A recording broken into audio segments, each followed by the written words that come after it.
अपने प्यारे बच्चों के लिए एक बार फिर से आ गए हैं हम।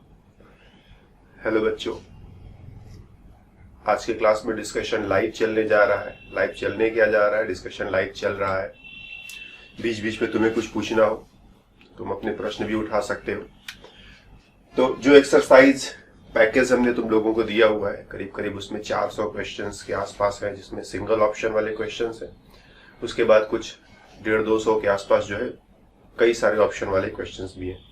तो पहला वाला फेज जिसमें 400 क्वेश्चंस के आसपास है, सिंगल ऑप्शन वाले क्वेश्चंस है, उसमें से कुछ सेलेक्टेड क्वेश्चंस हमने आज के क्लास के लिए निकाल रखे हैं, जिस पर हम लोग डिस्कशन करेंगे। तुम्हें भी पीडीएफ में भेजा है, हमने कहा भी था कि एक बार तुम अपनी तरफ से देख लेना ताकि बात आसान रहे। तो बस लग जाते हैं काम पर। सबसे पहला क्वेश्चन जो हमने तुम्हारे लिए खोजा है, which of the following compounds can have a meso isomer. तो ये 3-4 स्ट्रक्चर्स, 3-4 कंपाउंड्स के नाम लिखे हुए हैं। इनमें से किसके अंदर मीजो आइसोमर बनेगा?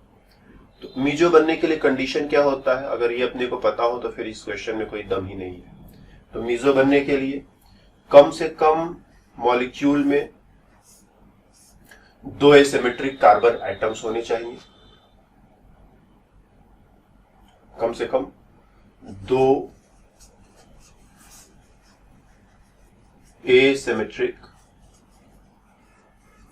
कार्बन एटम्स होने चाहिए। 3 भी हो सकते हैं, 4 भी हो सकते हैं, 5 हो सकते हैं। मिनिमम ये रिक्वायरमेंट है कि मिनिमम 2 एसिमेट्रिक कार्बन एटम्स होने चाहिए, पहला पॉइंट।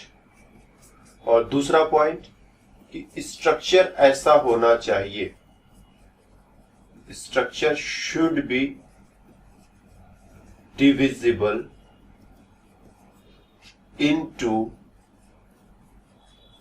2 equal parts. स्ट्रक्चर ऐसा होना चाहिए जिसको 2 बराबर भागों में डिवाइड हम लोग कर सके।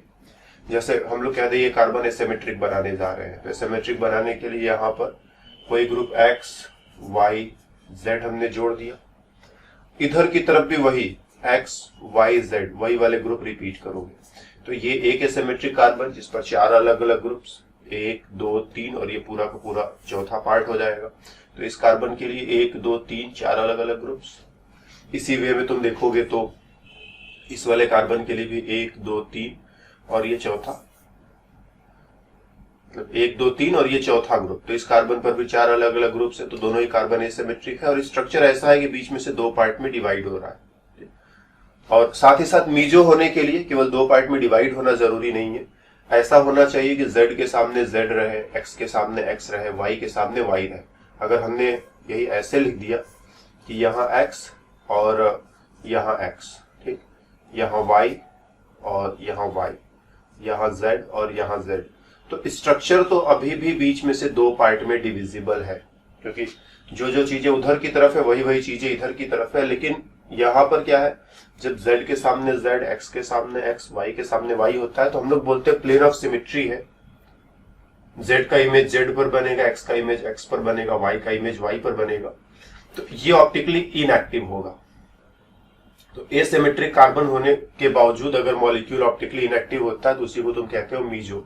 हालांकि मीजो के बारे में और भी बातें करी जा सकती है, मीजो को और भी तरीके से हम लोग डिस्क्राइब कर सकते हैं। लेकिन एक जो सबसे सिंपल चीज है जो हमें जानना है 12th में, IIT के लिए, जेई के लिए, नीट के लिए, जो हमें जानना है सिर्फ इतना ही जानना है कि एसिमेट्रिक कार्बन होने के बावजूद मॉलिक्यूल ऑप्टिकली इनएक्टिव हो जाए तो मीजो। तो इसमें एसिमेट्रिक कार्बन 2 बार है लेकिन मॉलिक्यूल ऑप्टिकली इनएक्टिव है। क्यों? प्लेन ऑफ सिमेट्री, Z के सामने Z, X के सामने X, Y के सामने Y। तो प्लेन ऑफ सिमेट्री जब भी मिलेगा मॉलिक्यूल ऑप्टिकली इनएक्टिव हो जाता है। तो एसिमेट्रिक कार्बन है, मॉलिक्यूल ऑप्टिकली इनएक्टिव है, तो हम बोलेंगे कि ये मॉलिक्यूल मीजो टाइप का है। यहां पर भी मॉलिक्यूल 2 पार्ट में डिवाइड हो रहा है, बीच में से डिवाइड करें तो इधर कार्बन तो इधर भी कार्बन, इधर Z तो इधर भी Z, इधर X तो इधर भी X, इधर Y तो इधर भी Y। लेकिन प्लेन ऑफ सिमेट्री नहीं है, Z के सामने Z, X के सामने X और Y के सामने Y, ऐसा नहीं बन पा रहा। तो हम कहेंगे कि ये जो सिचुएशन है इसका कोई न कोई आइसोमर मीजो होगा, लेकिन फिलहाल ये मीजो नहीं है। तो यहाँ पर क्वेश्चन क्या है कि इसमें से कौन सा मीजो हो पाएगा। तो तुम जरा देखो किसमें ऐसा फीचर हो पाएगा जहां पर दो एसिमेट्रिक कार्बन है और स्ट्रक्चर बीच में से दो पार्ट में डिवाइड हो रहा है? तो आई थिंक ये वाला CH3 CHOH CHOH CH3, अगर इसको बनाओगे तो कुछ ऐसे बना सकते हो, ये है ना CH3 मतलब CH3, फिर CHOH तो CHOH, फिर CHOH तो CHOH, और फिर से ये CH3 है। तो यही वाला स्ट्रक्चर है जिसमें वो बात है जिसे मीजो में कन्वर्ट किया जा सकता है। तो इसी में मीजो डायस्टीरियोमर मिलेगा, बाकी कहीं पर मीजो वगैरह नहीं मिलेगा। Okay, coming to the next question, the order of decreasing nucleophilicity of the anion. The order of decreasing nucleophilicity of the anions, यहां पर 3-4 एनायंस लिखे हुए हैं, इनकी न्यूक्लियोफिलिसिटी हमको देखना है, कौन अच्छा न्यूक्लियोफाइल कौन खराब न्यूक्लियोफाइल। अच्छा न्यूक्लियोफाइल कैसे तय होता है? जो जल्दी रिएक्शन करे, जो आसानी से रिएक्शन करे, जो रिएक्टिव रहे, जिसे रिएक्शन करने की किसी न किसी वजह से जल्दी रहे, जो रिएक्शन करने की कैपेबिलिटी रखता हो, आराम से रिएक्शन जल्दी से फास्ट अच्छे से रिएक्शन करता हो, वही अच्छा न्यूक्लियोफाइल। तो यहां पर 3 एग्जांपल्स में ऑक्सीजन पर माइनस, ऑक्सीजन पर माइनस और ऑक्सीजन पर माइनस है। तो अगर हम पहले इन तीनों को, इसको और इसको समझ ले, देखो ये ऑक्सीजन पर माइनस है, ये भी रेजोनेंस करेगा तो माइनस का चार्ज इस वाले ऑक्सीजन से इस वाले ऑक्सीजन पर चला जाएगा, यहाँ कोई रेजोनेंस नहीं है। और यहाँ पर ये निगेटिव चार्ज रेजोनेंस करेगा तो इधर भी आ सकता है और उधर भी जा सकता है, मतलब यहाँ निगेटिव चार्ज 2 ऑक्सीजन एटम्स मिलकर के संभाल रहे हैं, यहाँ निगेटिव चार्ज 3 ऑक्सीजन एटम्स मिलकर के संभाल रहे हैं, यहाँ निगेटिव चार्ज एक ही ऑक्सीजन को संभालना है। और हम इस चीज को अच्छे से समझते हैं कि इसकी स्टेबिलिटी सबसे ज्यादा होगी। क्यों सबसे ज्यादा होगी? क्योंकि तीनों ऑक्सीजन मिलकर के निगेटिव चार्ज को खूब स्टेबल बनाएंगे। दो ऑक्सीजन मिलकर के निगेटिव चार्ज को स्टेबलाइज ये भी कर ले जाएंगे, और यहाँ पर अकेला ऑक्सीजन ये निगेटिव चार्ज को उतना स्टेबल नहीं बना पाएगा। तो अगर ये साइनाइड न होता, केवल यही 3 होते, तो हम कहते हैं सबसे ज्यादा जल्दी रिएक्शन करने की इसको होगी। काहे को इसको होगी? क्यों इसको जल्दी होगी रिएक्शन करने की? क्योंकि ऑक्सीजन पर निगेटिव चार्ज है और इसको स्टेबल नहीं बना पा रहा है। स्टेबल नहीं बना पा रहा है तो उछलेगा कूदेगा कि नहीं मेरे को जल्दी रिएक्शन करना है, यहाँ स्टेबल बना ले जाएगा, यहाँ और स्टेबल बना ले जाएगा। तो ये सबसे कम रिएक्टिव, ये उससे थोड़ा ज्यादा रिएक्टिव, ये सबसे ज्यादा रिएक्टिव, ये सबसे स्ट्रॉन्ग न्यूक्लियोफाइल, ये कमजोर न्यूक्लियोफाइल, ये और भी कमजोर न्यूक्लियोफाइल। फिर उसके बाद बारी आती है साइनाइड की। साइनाइड में क्या है? स्ट्रक्चर बनाओगे तो तुम देखोगे निगेटिव चार्ज कार्बन पर है। अब तुम अपने से सोचो, क्या कार्बन इतना इलेक्ट्रोनेगेटिव होता है कि नेगेटिव चार्ज को खूब आसानी से संभाल सके? तो आंसर है नहीं। कार्बन की इलेक्ट्रोनेगेटिविटी इतनी नहीं है कि वो नेगेटिव चार्ज को आसानी से हैंडल कर सके। तो कार्बन पर नेगेटिव चार्ज बहुत कम स्टेबल होता है। तो ऑक्सीजन की तुलना में कार्बन के ऊपर नेगेटिव चार्ज उतना स्टेबल नहीं होगा, तो हम लोग कहेंगे कि ये और भी ज्यादा स्ट्रॉन्गर न्यूक्लियोफाइल होगा। तो इन गिवन सिचुएशंस में, इस गिवन सिचुएशन में ये सबसे स्ट्रॉन्गेस्ट न्यूक्लियोफाइल हो गया, स्ट्रॉन्गेस्ट। ये सेकंड स्ट्रॉन्गेस्ट हो जाएगा, ये थर्ड स्ट्रॉन्गेस्ट हो जाएगा, और ये लास्ट पोजीशन पर जाएगा, फोर्थ पोजीशन पर। तो इस वे में इनकी रिएक्टिविटी को चेक करना है, इसका नेगेटिव चार्ज कितना स्टेबल है। जितना स्टेबल उतना ज्यादा अच्छा न्यूक्लियोफाइल वो माना जाएगा। Okay, coming to the next question, which of the following is most reactive towards nucleophilic substitution? इन चारों में से न्यूक्लियोफिलिक सब्स्टिट्यूशन के लिए सबसे ज्यादा रिएक्टिव कौन होगा? तो ध्यान देना, न्यूक्लियोफिलिक सब्स्टिट्यूशन 2 मैकेनिज्म से होता है, SN1 मैकेनिज्म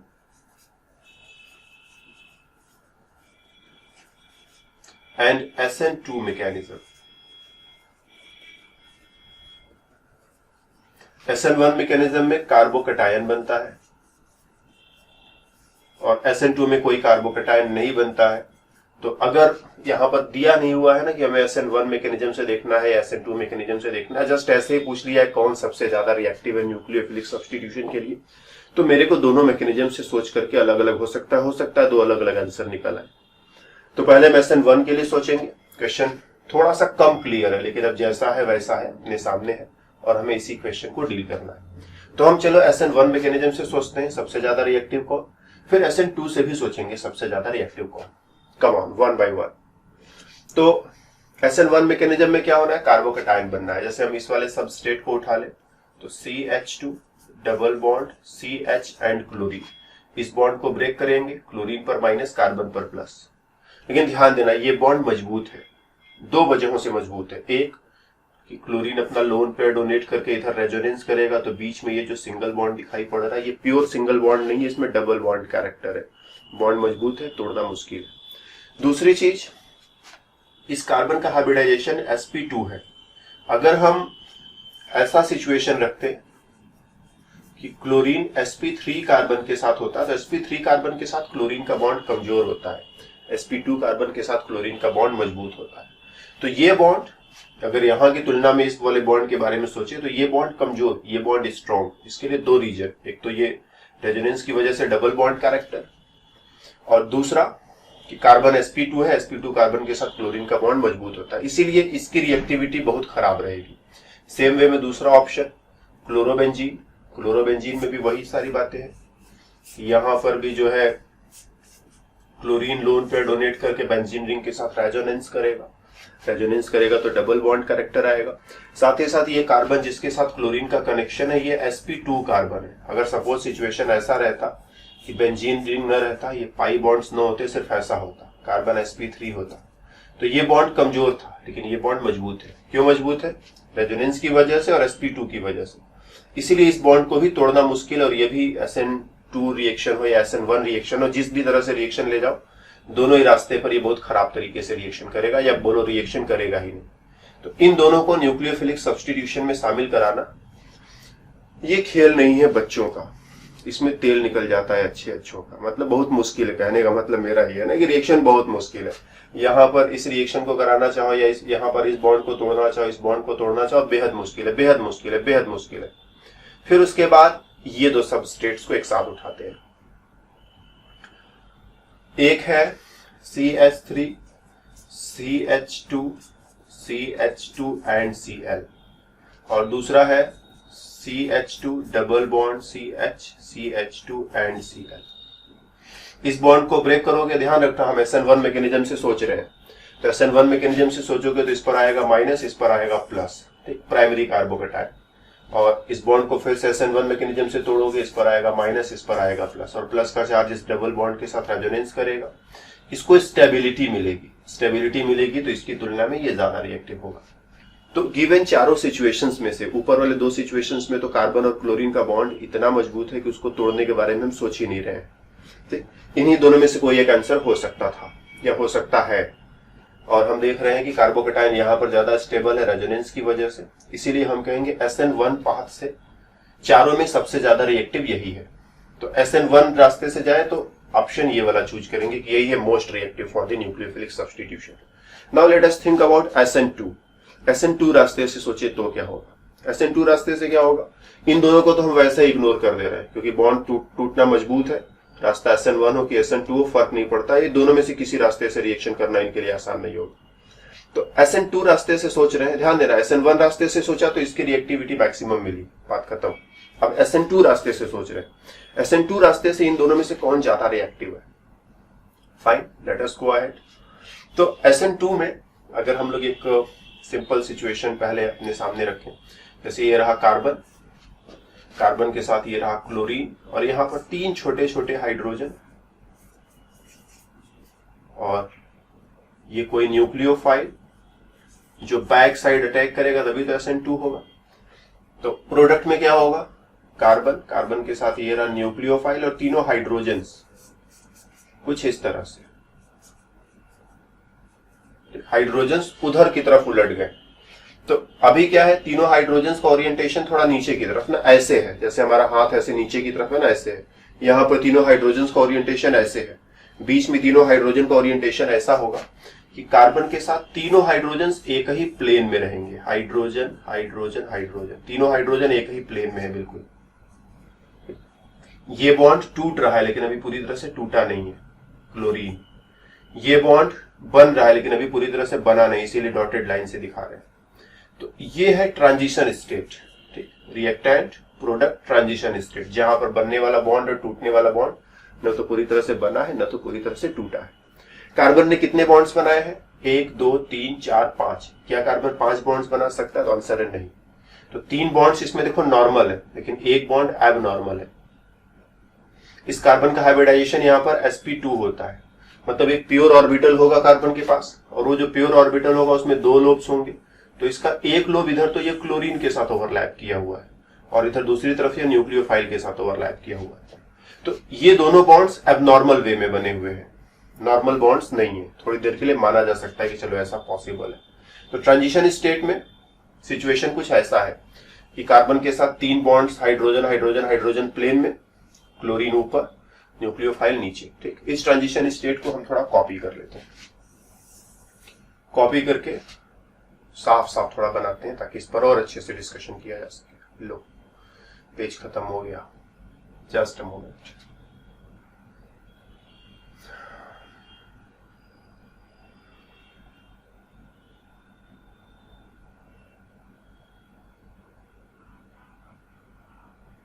लो, ये क्या हो गया?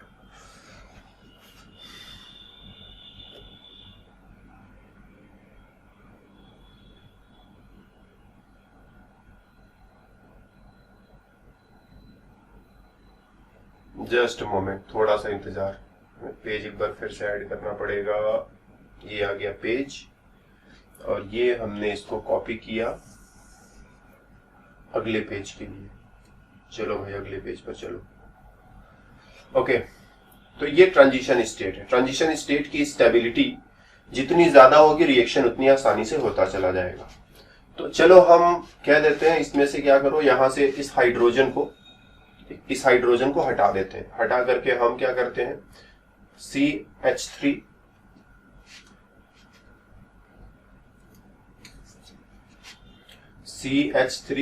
सिंगल बॉन्डेड विथ CH2, इसको जोड़ दिया।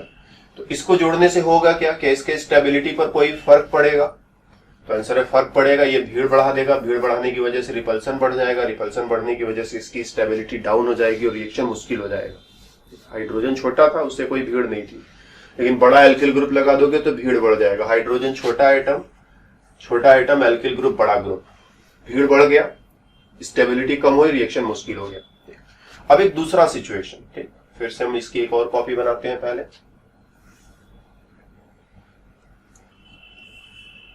एक दूसरा सिचुएशन, हम यहां पर क्या करते हैं, हम carbon carbon double bond place कर देते हैं।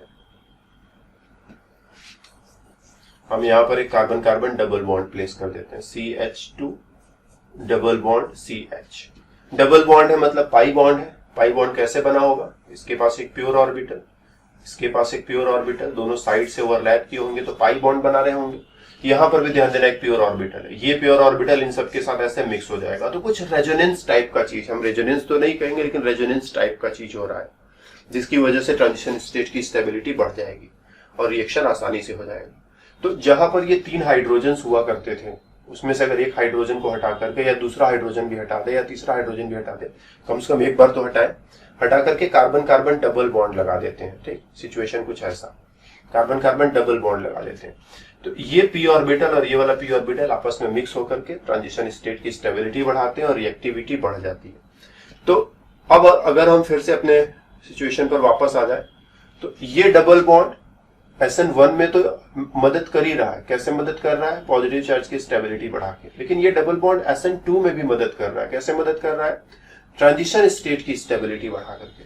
तो रास्ता चाहे SN1 हो, रास्ता चाहे SN2 हो, दोनों ही रास्तों पर इसकी रिएक्टिविटी ज्यादा रहेगी और इसकी रिएक्टिविटी कम रहेगी। इस चीज को अच्छे से माइंड में रखोगे अपने। चलो आगे बढ़ते हैं। हम इस डबल बॉन्ड की जगह अगर हमने बेंजीन रिंग लगा दिया होता, कह दो ऐसा,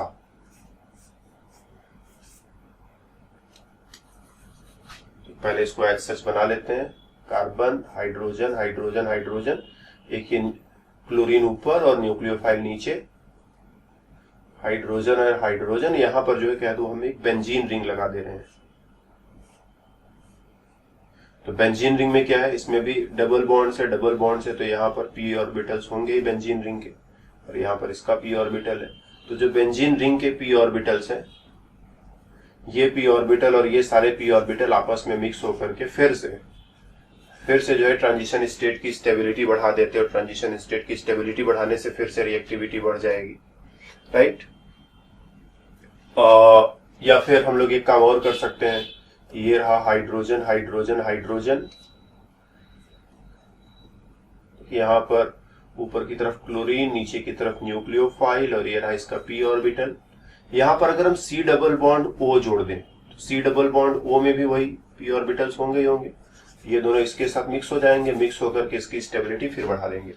तो ये सी डबल बॉन्ड ओ जो है ट्रांजिशन स्टेट की स्टेबिलिटी बहुत हैविली बढ़ा देता है।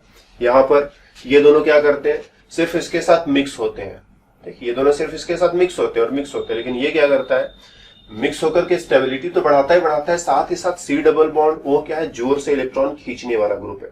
इलेक्ट्रॉन खींचने वाला ग्रुप है तो कार्बन के ऊपर काफी बड़ा डेल्टा प्लस आ जाएगा और न्यूक्लियोफाइल को यहाँ पर पहुंचना आसान हो जाता है। तो तुम देखोगे कि अगर अपने पास एक सबस्ट्रेट ऐसा रहेगा, इसमें CH3 या कह दो CH3 CH2 और C के साथ H और क्लोरीन, इसकी तुलना में CH2 double bond CH, H और क्लोरीन, हम SN2 मैकेनिज्म की बात कर रहे हैं, इसकी तुलना में ये ज्यादा रिएक्टिव रहेगा। क्यों? कार्बन चेन दोनों का एक जैसा है, बस इसमें सिंगल बॉन्ड है, इसमें डबल बॉन्ड है। क्यों ऐसा है? क्योंकि यहाँ का जो पी ऑर्बिटल है वो ट्रांजिशन स्टेट के पी ऑर्बिटल के साथ मिक्स होकर के ट्रांजिशन स्टेट को स्टेबल बना देगा। या फिर पीछे हम बेंजीन रिंग लगा दें और फिर वैसा ही सिचुएशन क्रिएट करें, तो फिर इसका पी ऑर्बिटल ट्रांजिशन स्टेट के पी ऑर्बिटल के साथ मिक्स होकर के उसकी स्टेबिलिटी बढ़ा देगा। या फिर हम कुछ ऐसा सिचुएशन क्रिएट करें, सी डबल बॉन्ड ओ के साथ R एंड CH2Cl, या इसको ऐसे लिख देते हैं सॉरी, हाइड्रोजन और हाइड्रोजन। तो फिर से इसका जो पी ऑर्बिटल है वो तो इसके पी ऑर्बिटल के साथ मिक्स होकर के उसकी स्टेबिलिटी बढ़ाएगा ही बढ़ाएगा, लेकिन साथ ही साथ ध्यान देना ये ग्रुप इलेक्ट्रॉन खींचने वाला ग्रुप है। इलेक्ट्रॉन खींचने वाला ग्रुप मतलब यहाँ पर डेल्टा प्लस काफी बढ़ जाएगा। डेल्टा प्लस बढ़ने की वजह से न्यूक्लियोफाइल का यहाँ पर रिएक्शन करना आसान होता है। तो हम लोग देखते हैं इसके तुलना में यहाँ पर रिएक्टिविटी बहुत ज्यादा बढ़ जाती है। मतलब कह दो कि ये 1 घंटे में 1 बार रिएक्शन करता है, ये 1 घंटे में 100 बार रिएक्शन करता है, ये भी 1 घंटे में कुछ 100 बार रिएक्शन करता है, तो ये 1 घंटे में कुछ 10 लाख बार रिएक्शन करता है। कुछ ऐसा एक्सपेरिमेंटल फिगर एक्सपेरिमेंट करके देखा गया है। तो इसकी तुलना में इसकी रिएक्टिविटी करीब 100 गुना ज्यादा मिलेगी, लेकिन इसकी रिएक्टिविटी लाखों गुना ज्यादा मिलती है। तो यहाँ पर केवल पी ऑर्बिटल नहीं काम कर रहा है, बल्कि पी ऑर्बिटल के साथ इसका इलेक्ट्रॉन खींचने वाला पावर भी काम कर रहा है। तो इन सभी सिचुएशंस में SN2 रिएक्शन की रिएक्टिविटी बढ़ जाती है। ये इस क्वेश्चन के पीछे मैसेज मेरे को देना था, इसीलिए ये क्वेश्चन स्पेशली हमने तुम्हारे लिए चुना है। Okay, move ahead. फिर से कुछ वैसा ही क्वेश्चन एक बार फिर से आ गया है। Consider following reaction. इस रिएक्शन के लिए ये 3-4 न्यूक्लियोफाइल्स हैं, कौन बेस्ट रिएक्शन करेगा? तो PHO- मतलब बेंजीन रिंग और उसके साथ ऑक्सीजन पर माइनस, ACO-, AC मतलब CH3CO, इसी को तुम कहते हो AC, ठीक, एसिटिल ग्रुप, और फिर इसके आगे O- है, H के साथ O- और CH3 के साथ O-। न्यूक्लियोफिलिसिटी चेक करना है कि कौन अच्छा न्यूक्लियोफाइल है, कौन खराब न्यूक्लियोफाइल है, क्योंकि जो अच्छा न्यूक्लियोफाइल होगा वही इसके साथ सबसे तेजी से रिएक्शन करेगा। और मेरे को एग्जैक्टली करना है कि इन चारों के रिएक्टिविटी का ऑर्डर खोजना है इस रिएक्शन में, कि CH3Br के साथ कौन सा न्यूक्लियोफाइल, इन चारों में से कौन सा न्यूक्लियोफाइल सबसे तेजी से फिर धीमे धीमे रिएक्शन करेगा। ओके, तो इन चारों ही केसेज में ऑक्सीजन पर माइनस, ऑक्सीजन पर माइनस, ऑक्सीजन पर माइनस, ऑक्सीजन पर माइनस, उसकी स्टेबिलिटी जरा चेक करो। तो देखो यहाँ पर जो ऑक्सीजन पर माइनस है, रेजोनेंस करेगा तो यहाँ और यहाँ चला आएगा, ठीक, मतलब ये माइनस पूरी तरह से ऑक्सीजन पर नहीं है, थोड़ा सा इस कार्बन पर जाएगा, थोड़ा इस कार्बन पर, थोड़ा इस कार्बन पर, और चारों मिलकर के इसको स्टेबल बना देंगे। यहाँ नेगेटिव चार्ज अभी यहाँ है, लेकिन रेजोनेंस करेगा तो नेगेटिव चार्ज यहाँ भी आ जाएगा, ठीक। तो नेगेटिव चार्ज यहाँ दोनों जगह ना हम इसका रेजोनेटिंग स्ट्रक्चर बना देते हैं, CH3CO पर माइनस डबल बॉन्ड। तो नेगेटिव चार्ज यहाँ से यहाँ, तो आधा नेगेटिव चार्ज इस ऑक्सीजन पर, आधा नेगेटिव चार्ज इस ऑक्सीजन पर। क्यों आधा आधा? क्योंकि दोनों की स्टेबिलिटी आपस में सेम है, इसीलिए 50% इसके पास, 50% इसके पास, राइट, दोनों के बीच में इलेक्ट्रॉन और निगेटिव चार्ज का डिवीजन हो गया, आधा नेगेटिव चार्ज यहाँ, आधा नेगेटिव चार्ज यहाँ। यहाँ भी रेजोनेंस है, यहाँ भी रेजोनेंस है। कौन ज्यादा स्टेबल, ये ज्यादा स्टेबल या ये ज्यादा स्टेबल? तो कभी कभी तुम्हारे मन में ये कॉन्सेप्ट आता है कि यहाँ पर निगेटिव चार्ज को 1 2 3 4 एटम्स मिल करके संभाल रहे हैं। नेगेटिव चार्ज को 1 2 3 4 एटम्स मिलकर के संभालेंगे और यहां पर सिर्फ 2 एटम्स मिलकर के संभालेंगे। तो डेफिनेटली यहां स्टेबिलिटी ज्यादा होनी चाहिए। लेकिन लेकिन लेकिन यहाँ क्या है, कार्बन कार्बन कार्बन, कार्बन की इलेक्ट्रोनेगेटिविटी इतनी अच्छी नहीं है कि वो नेगेटिव चार्ज को बहुत अच्छे से संभाल पाए। तो कह दो कि ये नेगेटिव चार्ज को 5% मदद करेगा, ये 5% मदद करेगा, ये 5% मदद करेगा। तो 85% इसको अकेले बोझ उठाना पड़ेगा और 5% ये तीनों। जबकि इसमें क्या है, दोनों ऑक्सीजन है। ये भी बहुत जबरदस्त आइटम है नेगेटिव चार्ज को स्टेबल बनाने के लिए और ये भी खूब अच्छा आइटम है नेगेटिव चार्ज को स्टेबल बनाने के लिए। तो 50% इसने स्टेबल बनाया, 50% इसने स्टेबल बनाया। और ऐसा नहीं कि कोई मजबूरी है, ऑक्सीजन होता ही इलेक्ट्रोनेगेटिव है। वो नेगेटिव चार्ज को बहुत जबरदस्त वे में, बहुत अच्छे से, बहुत प्यार से, खूब अच्छे वे में हैंडल करता है। तो नेगेटिव चार्ज से ऑक्सीजन को कोई बड़ी परेशानी नहीं होती है। तो दोनों मिल करके इसको खूब अच्छे से स्टेबल बना देंगे और इसकी स्टेबिलिटी ज्यादा होगी, इसकी स्टेबिलिटी कम होगी। कभी कभी तुम लोग करते हैं क्या, just number of resonance structures count करते हो। यही समझाया भी जाता है शुरू में, हम लोग की भी थोड़ी गलती है, हम लोग भी यही समझाते हैं कि जिसमें ज्यादा रेजोनेंस उसमें ज्यादा स्टेबिलिटी। तो ज्यादा रेजोनेंस मतलब केवल नंबर नहीं काउंट करना है, क्वालिटी भी देखना है कि नेगेटिव चार्ज जब कहीं पहुंचेगा तो वो उसका स्वागत करेगा कि नहीं करेगा। तो कार्बन में दम नहीं है नेगेटिव चार्ज का स्वागत करने की। ये नेगेटिव चार्ज का स्वागत नहीं कर पाएगा, ये स्वागत नहीं कर पाएगा, ये स्वागत नहीं कर पाएगा बहुत अच्छे से। लेकिन जब इस ऑक्सीजन से इस ऑक्सीजन के पास नेगेटिव चार्ज पहुंचेगा तो ये भी खूब अच्छे से वैसा ही स्वागत करेगा जैसा ये कर रहा था। दोनों मिलकर के खूब अच्छे से नेगेटिव चार्ज का स्वागत करेंगे। नेगेटिव चार्ज इधर रहेगा तब भी खुश, इधर रहेगा तब भी खुश। तो काफी स्टेबल हो जाएगा ये और इसकी स्टेबिलिटी कम रहेगी। और फिर यहां आ जाओ, यहां तो हाइड्रोजन लगा है, हाइड्रोजन का कोई इफेक्ट नहीं होता है। तो नेगेटिव चार्ज पूरी तरह से ऑक्सीजन को उठाना है। या मिथाइल ग्रुप क्या करेगा, ये इलेक्ट्रॉन डोनेट करेगा। ठीक, हम इसको थोड़ा सा और साफ साफ बड़ा बड़ा लिख देते हैं। मिथाइल ग्रुप क्या करेगा, ये इलेक्ट्रॉन डोनेट करके नेगेटिव चार्ज को और मुश्किल में फंसा देगा। ठीक, नेगेटिव चार्ज मतलब पहले से इलेक्ट्रॉन ये खाया हुआ है, बाहर से कहीं से इलेक्ट्रॉन खाया है तभी तो माइनस का चार्ज आया है ना। तो इलेक्ट्रॉन पहले से खा करके बैठा है, पेट एकदम भरा हुआ है, बल्कि थोड़ा थोड़ा दर्द भी कर रहा है, ज्यादा खा लिया है, इतना खा लिया कि पेट दुख रहा है। उसी में ये कह रहा है लो और खाओ, थोड़ा और खाओ, नहीं खाओगे तो पीटेंगे। तो पहले से इसका पेट दर्द कर रहा है, ज्यादा खा करके आया हुआ है, तुम उसको और खिला रहे हो जबरदस्ती, तो उसका पेट और दर्द करने लगेगा। बोले तो स्टेबिलिटी और कम हो जाएगी। तो इसकी स्टेबिलिटी और भी कम है। तो ये लीस्ट स्टेबल और ये मोस्ट स्टेबल। ठीक, ये सेकंड लीस्ट स्टेबल, सबसे कम स्टेबल। उसके बाद इसका नंबर आएगा कम स्टेबिलिटी के मामले में, ये सबसे ज्यादा स्टेबल और ये उससे थोड़ा कम स्टेबल। तो जो जितना ज्यादा कम स्टेबल वो उसको जल्दी रिएक्शन करना पड़ेगा। तो ये सबसे फास्ट रिएक्शन करेगा, ये स्लो, ये और स्लो, ये सबसे स्लो रिएक्शन करेगा। और यही जो है इस क्वेश्चन का आंसर भी बनेगा। Coming to the next question, among the following the correct order of basicity is। ये क्वेश्चन मन तो नहीं कर रहा था लेने का, लेकिन अब तुम्हें दिया हुआ है तो कहीं ना कहीं तुम परेशान हो गए, इसीलिए हमने कहा चलो इसको भी पकड़ लेते हैं। ये भी वैसे ही सॉल्व होगा। बेसिसिटी मतलब नेगेटिव चार्ज की स्टेबिलिटी। नेगेटिव चार्ज अगर स्टेबल है तो रिएक्शन करने की जल्दी नहीं है, बेसिक नहीं होगा। नेगेटिव चार्ज स्टेबल नहीं है तो रिएक्शन करने की जल्दी होगा और बेसिक होगा। तो यहां भी स्टेबिलिटी से ही जज करना है। तो नाइट्रोजन पर नेगेटिव चार्ज, ऑक्सीजन पर नेगेटिव चार्ज, फिर से ऑक्सीजन पर नेगेटिव चार्ज, फिर से ऑक्सीजन पर नेगेटिव चार्ज। ऑक्सीजन के पीछे क्या है, हाइड्रोजन। ऑक्सीजन के पीछे यहाँ क्या है, एल्किल ग्रुप। ऑक्सीजन के पीछे क्या है, यहाँ पर C डबल बॉन्ड OR, यही है ना। और हम जानते हैं कि नाइट्रोजन की इलेक्ट्रोनेगेटिविटी ऑक्सीजन से कम होती है। तो नाइट्रोजन की इलेक्ट्रोनेगेटिविटी ऑक्सीजन से कम है और ऑक्सीजन की इलेक्ट्रोनेगेटिविटी नाइट्रोजन से ज्यादा है।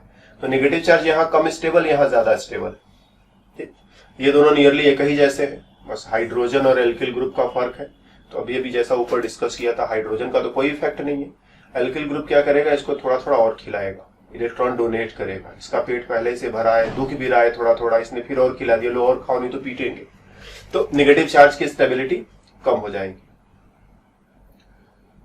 फिर यहां पर नेगेटिव चार्ज रेजोनेंस करके इधर चला आएगा, नेगेटिव चार्ज की स्टेबिलिटी बढ़ जाएगी। तो मोस्ट स्टेबल, ये लीस्ट स्टेबल।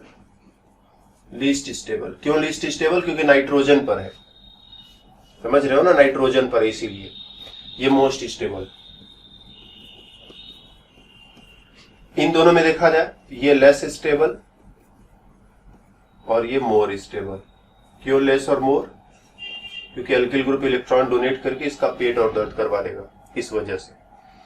तो ये सबसे कम रिएक्टिव, तो सबसे ज्यादा स्टेबल है तो लीस्ट रिएक्टिव हो गया, least reactive and least basic, सबसे कमजोर बेस हो जाएगा, ठीक। और जो सबसे कम स्टेबल है वो मोस्ट रिएक्टिव होगा। क्या लिख दिया? मोस्ट रिएक्टिव होगा और स्ट्रॉन्गेस्ट बेस हो जाएगा। इसी तरह से उल्टा लिख दिया ना, यहां नहीं है, ये है मोस्ट रिएक्टिव, ये है most reactive and strongest base, ये स्ट्रॉन्गेस्ट बेस का काम करेगा। ये चीज ध्यान रखेंगे अपने माइंड में। तो most reactive and strongest base. फिर बाकी दोनों को उसी क्रम में तुम अपना जोड़ लेना, जितना कम रिएक्टिव उतना कमजोर बेस, जितना ज्यादा रिएक्टिव उतना मजबूत बेस। तो ये सबसे कमजोर बेस, ये सबसे मजबूत बेस।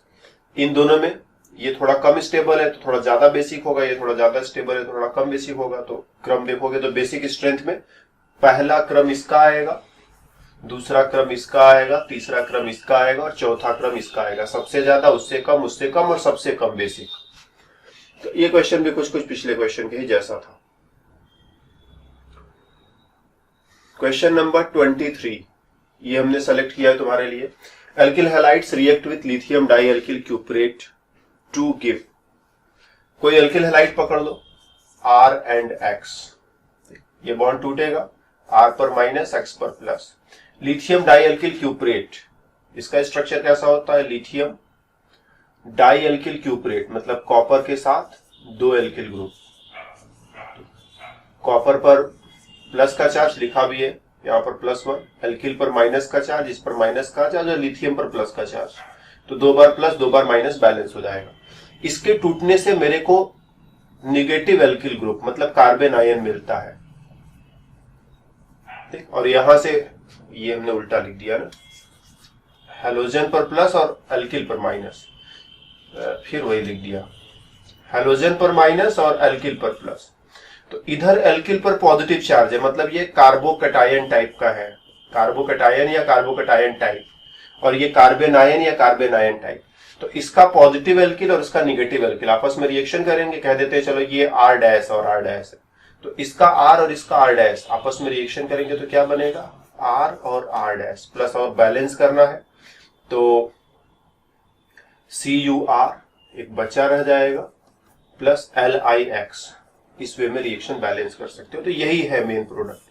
एक एल्किल ग्रुप इधर से मिला, एक एल्किल ग्रुप इधर से मिला और दो एल्किल ग्रुप को इस तरह से जोड़ते हैं तो तुम्हें पता है ना कि एल्केन बनता है। जैसे मिथाइल मिथाइल जोड़ दोगे इथेन हो जाएगा, मिथाइल इथाइल जोड़ दोगे, ठीक, मिथाइल इथाइल जोड़ दोगे प्रोपेन हो जाएगा, इथाइल इथाइल जोड़ दोगे ब्यूटेन हो जाएगा। तो जो भी दो एल्किल ग्रुप तुम जोड़ दो तुम्हें एल्केन मिलेगा। तो इन दोनों के बीच में रिएक्शन से अपने को एल्केन मिलता है, ठीक। वही ऑप्शन अपने को चुनना था। Coming to question number next. So consider the following reaction. ये रिएक्शन है, ये अपना एक एल्केन है, इसमें क्लोरीन के साथ रिएक्शन कराना है। मेरे को n प्रोडक्ट्स मिल रहे हैं, n where n is the total number of isomeric product. तो इसके साथ क्लोरीन का रिएक्शन कराया, अपने को n प्रोडक्ट्स मिले। फिर n प्रोडक्ट्स का फ्रैक्शनल डिस्टिलेशन कराया तो m फ्रैक्शंस मिल रहे हैं मेरे को, m fractions. m is the number of different constant boiling fractions. तो मेरे को n और m का वैल्यू पता लगाना है, कोई मुश्किल नहीं है। इसको हम थोड़ा ओपन वे में लिख लेते हैं, CH3 CH CH3 CH2 and CH3। इसका क्लोरीनेशन करा रहे हैं ना। क्लोरीनेशन करा के एक ही क्लोरीन लगाना है, एक से ज्यादा क्लोरीन नहीं लगाना है, क्योंकि जो प्रोडक्ट्स का फॉर्मूला है वो दिया हुआ है कि यही है, एक ही क्लोरीन लगाना है। तो एक क्लोरीन हम यहाँ पर या यहाँ पर पांचों में से कहीं भी जगह पर लगा सकते हैं। ये दोनों इक्विवेलेंट है, इसीलिए दो बार ट्राई मत करना। इस यहाँ पर चलो ट्राई करेंगे, इसको छोड़ देंगे, यहाँ पर ट्राई करेंगे, यहाँ पर ट्राई करेंगे, यहाँ पर ट्राई करेंगे। तो एक बार क्लोरीन यहाँ लगाया हम लोगों ने, तो हमारे हाथ में आया CH2Cl CH CH3 CH2 and CH3। फिर हमने क्लोरीन यहां लगाया तो हमारे हाथ में आया, यहां क्लोरीन लगा दिया CH2 एंड CH3। फिर एक बार क्लोरीन यहां लगा दिया तो अब की बार अपने हाथ में आया,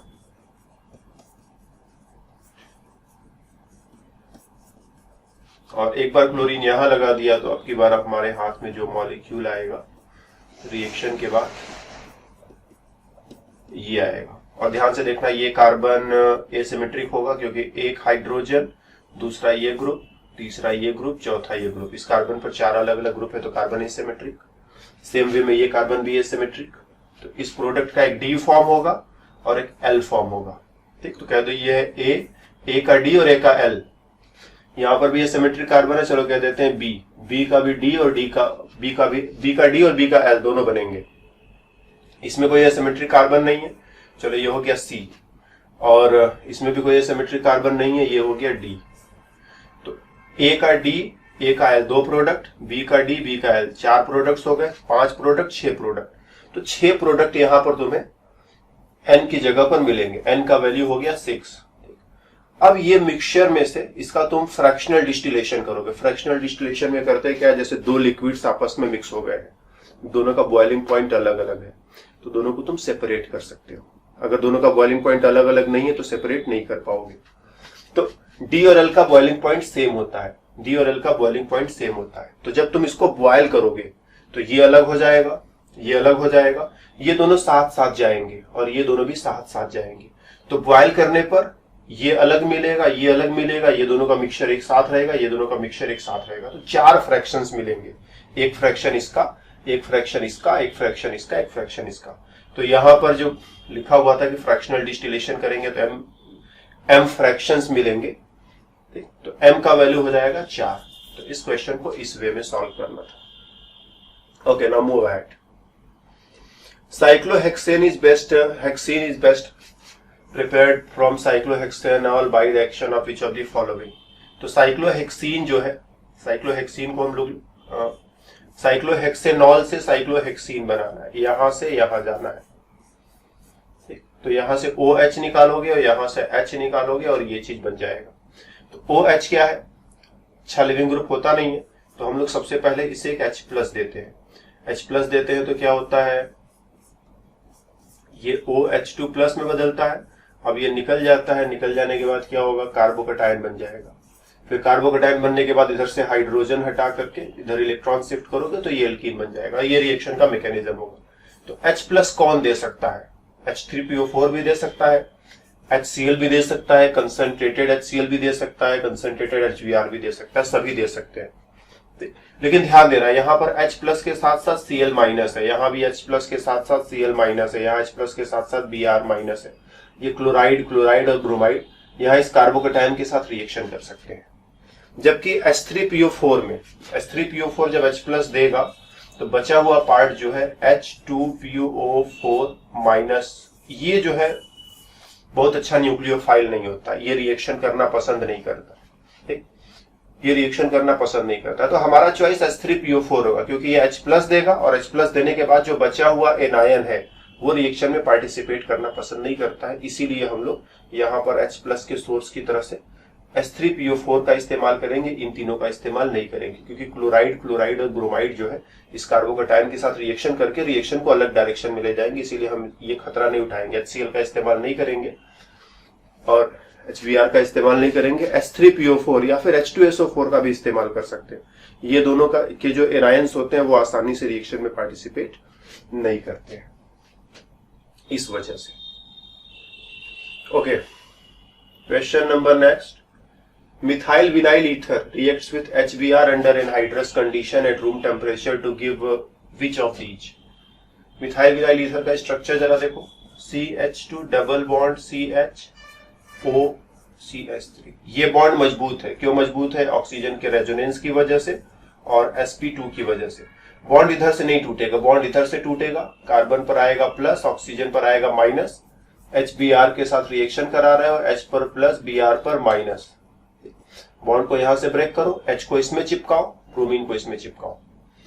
जो प्रोडक्ट बनेगा CH2 double bond CHOH plus CH3Br। ठीक, ये तो ऐसे ही रह जाएगा, लेकिन ये जो है ये इनॉल है। ठीक, डबल बॉन्ड पर OH, ये लोन पेयर डोनेट करके डबल बॉन्ड बनाएगा, इलेक्ट्रॉन यहां पहुंचेगा, तो तुम अभी देखोगे ये हो जाएगा CH2 माइनस यहां CH डबल बॉन्ड OH पर प्लस। अब ये बॉन्ड टूटेगा, इलेक्ट्रॉन इसको दे देंगे, H प्लस यहां से निकलकर यहां चला आएगा, तो ये हो जाएगा CH double bond O CH3। तो एल्डिहाइड बनेगा। इस चीज को समझना है अपने को कि कार्बन कार्बन डबल बॉन्ड के साथ अगर OH है तो ये आगे चल करके ये इसमें टॉटोमेरिज्म होता है, इनॉल है, तो या तो एल्डिहाइड बन जाएगा या फिर कीटोन बन जाएगा। ये डिपेंड करता है कि ये इस कार्बन के साथ जैसे H है तब तो ये एल्डिहाइड हो जाएगा, लेकिन अगर H न हो करके यहां पर R रहा होता तो ये कीटोन बन जाता। तो एल्डिहाइड बनेगा कि कीटोन बनेगा वो डिपेंड करता है कि यहां पर H है कि यहां पर R है। तो इसी चीज को तुम अगर यहां पर फील करो तो यही था ना, कार्बन कार्बन डबल बॉन्ड, उसके साथ OH था तो ये डबल बॉन्ड हो जाएगा, क्योंकि यहाँ पर H है इसीलिए एल्डिहाइड बन जाएगा। तो तुम ध्यान से देखना तो एल्डिहाइड है। या फिर इसी चीज को हम अपने पुराने वाले स्टाइल में लिख दे तो CH2 double bond COH and H, इसको ऐसे लिख सकते हो ना। और जब टॉटोमेरिज्म होगा तो ये डबल बॉन्ड हो जाएगा, तो CH3 COH एल्डिहाइड बनेगा, राइट। तो यहाँ पर जो दो प्रोडक्ट्स मिलेंगे, एक एल्डिहाइड और एक CH3Br। चलो move to question number next. Trans 1 bromo 2 phenyl cyclopentane और being heated with ethanolic KOH produces mainly. Trans 1 bromo 2 phenyl cyclopentane को हम लोग इथेनॉलिक KOH के साथ हीट करेंगे तो क्या चीज बनेगा वो मेरे को पकड़ना है। Okay, let us do it. Cyclopentane है, कैसे बनाओगे? हम लोगों ने चलो साइक्लोपेंटेन बना लिया। 1 ब्रोमो 2 फिनाइल, यहां पर ब्रोमीन और यहां पर फिनाइल, फिनाइल बोले तो C6H5। फिर कह रहा है ट्रांस है, तो मतलब अगर हमने ब्रोमीन सामने की तरफ बनाया है तो फिनाइल को पीछे की तरफ जोड़ेंगे।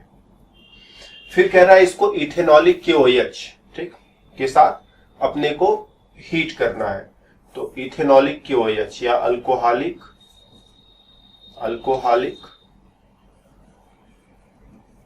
KOH के साथ जब हीट करोगे तो एलिमिनेशन होगा। मतलब अगर हम एक दूसरा मॉलिक्यूल ले लें, कह दो यहां ब्रोमीन है और यहां पीछे की तरफ हाइड्रोजन है। ध्यान देना, ब्रोमीन आगे रहेगा तो हाइड्रोजन को पीछे होना जरूरी है।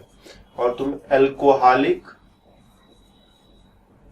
KOH के साथ हीट कर रहे हो, ये ब्रोमीन गया, ये हाइड्रोजन गया, बीच में डबल बॉन्ड बन जाएगा। तो यहां पर रिएक्शन ये होना है कि इधर बीच में डबल बॉन्ड बन जाएगा। और एलिमिनेशन का जो मैकेनिज्म होता है ये E2 होता है और रिएक्शन एंटी वे में होता है, एंटी एलिमिनेशन। एंटी क्यों? ब्रोमीन सामने है तो हाइड्रोजन पीछे है, इसीलिए एंटी। ये सामने रहेगा, ये पीछे रहेगा, तभी रिएक्शन होगा। मतलब अगर ये सामने है तो ये पीछे रहे, ये पीछे है तो ये सामने रहे। इस चीज को यहां पर अप्लाई कर दो। देखो ब्रोमीन सामने है, यहां पर हाइड्रोजन एक जरूर होगा। ये हाइड्रोजन सामने है कि पीछे, सोचो जरा। तो फिनाइल ग्रुप अगर पीछे लगा है तो डेफिनेटली हाइड्रोजन को तो सामने होना ही पड़ेगा ना।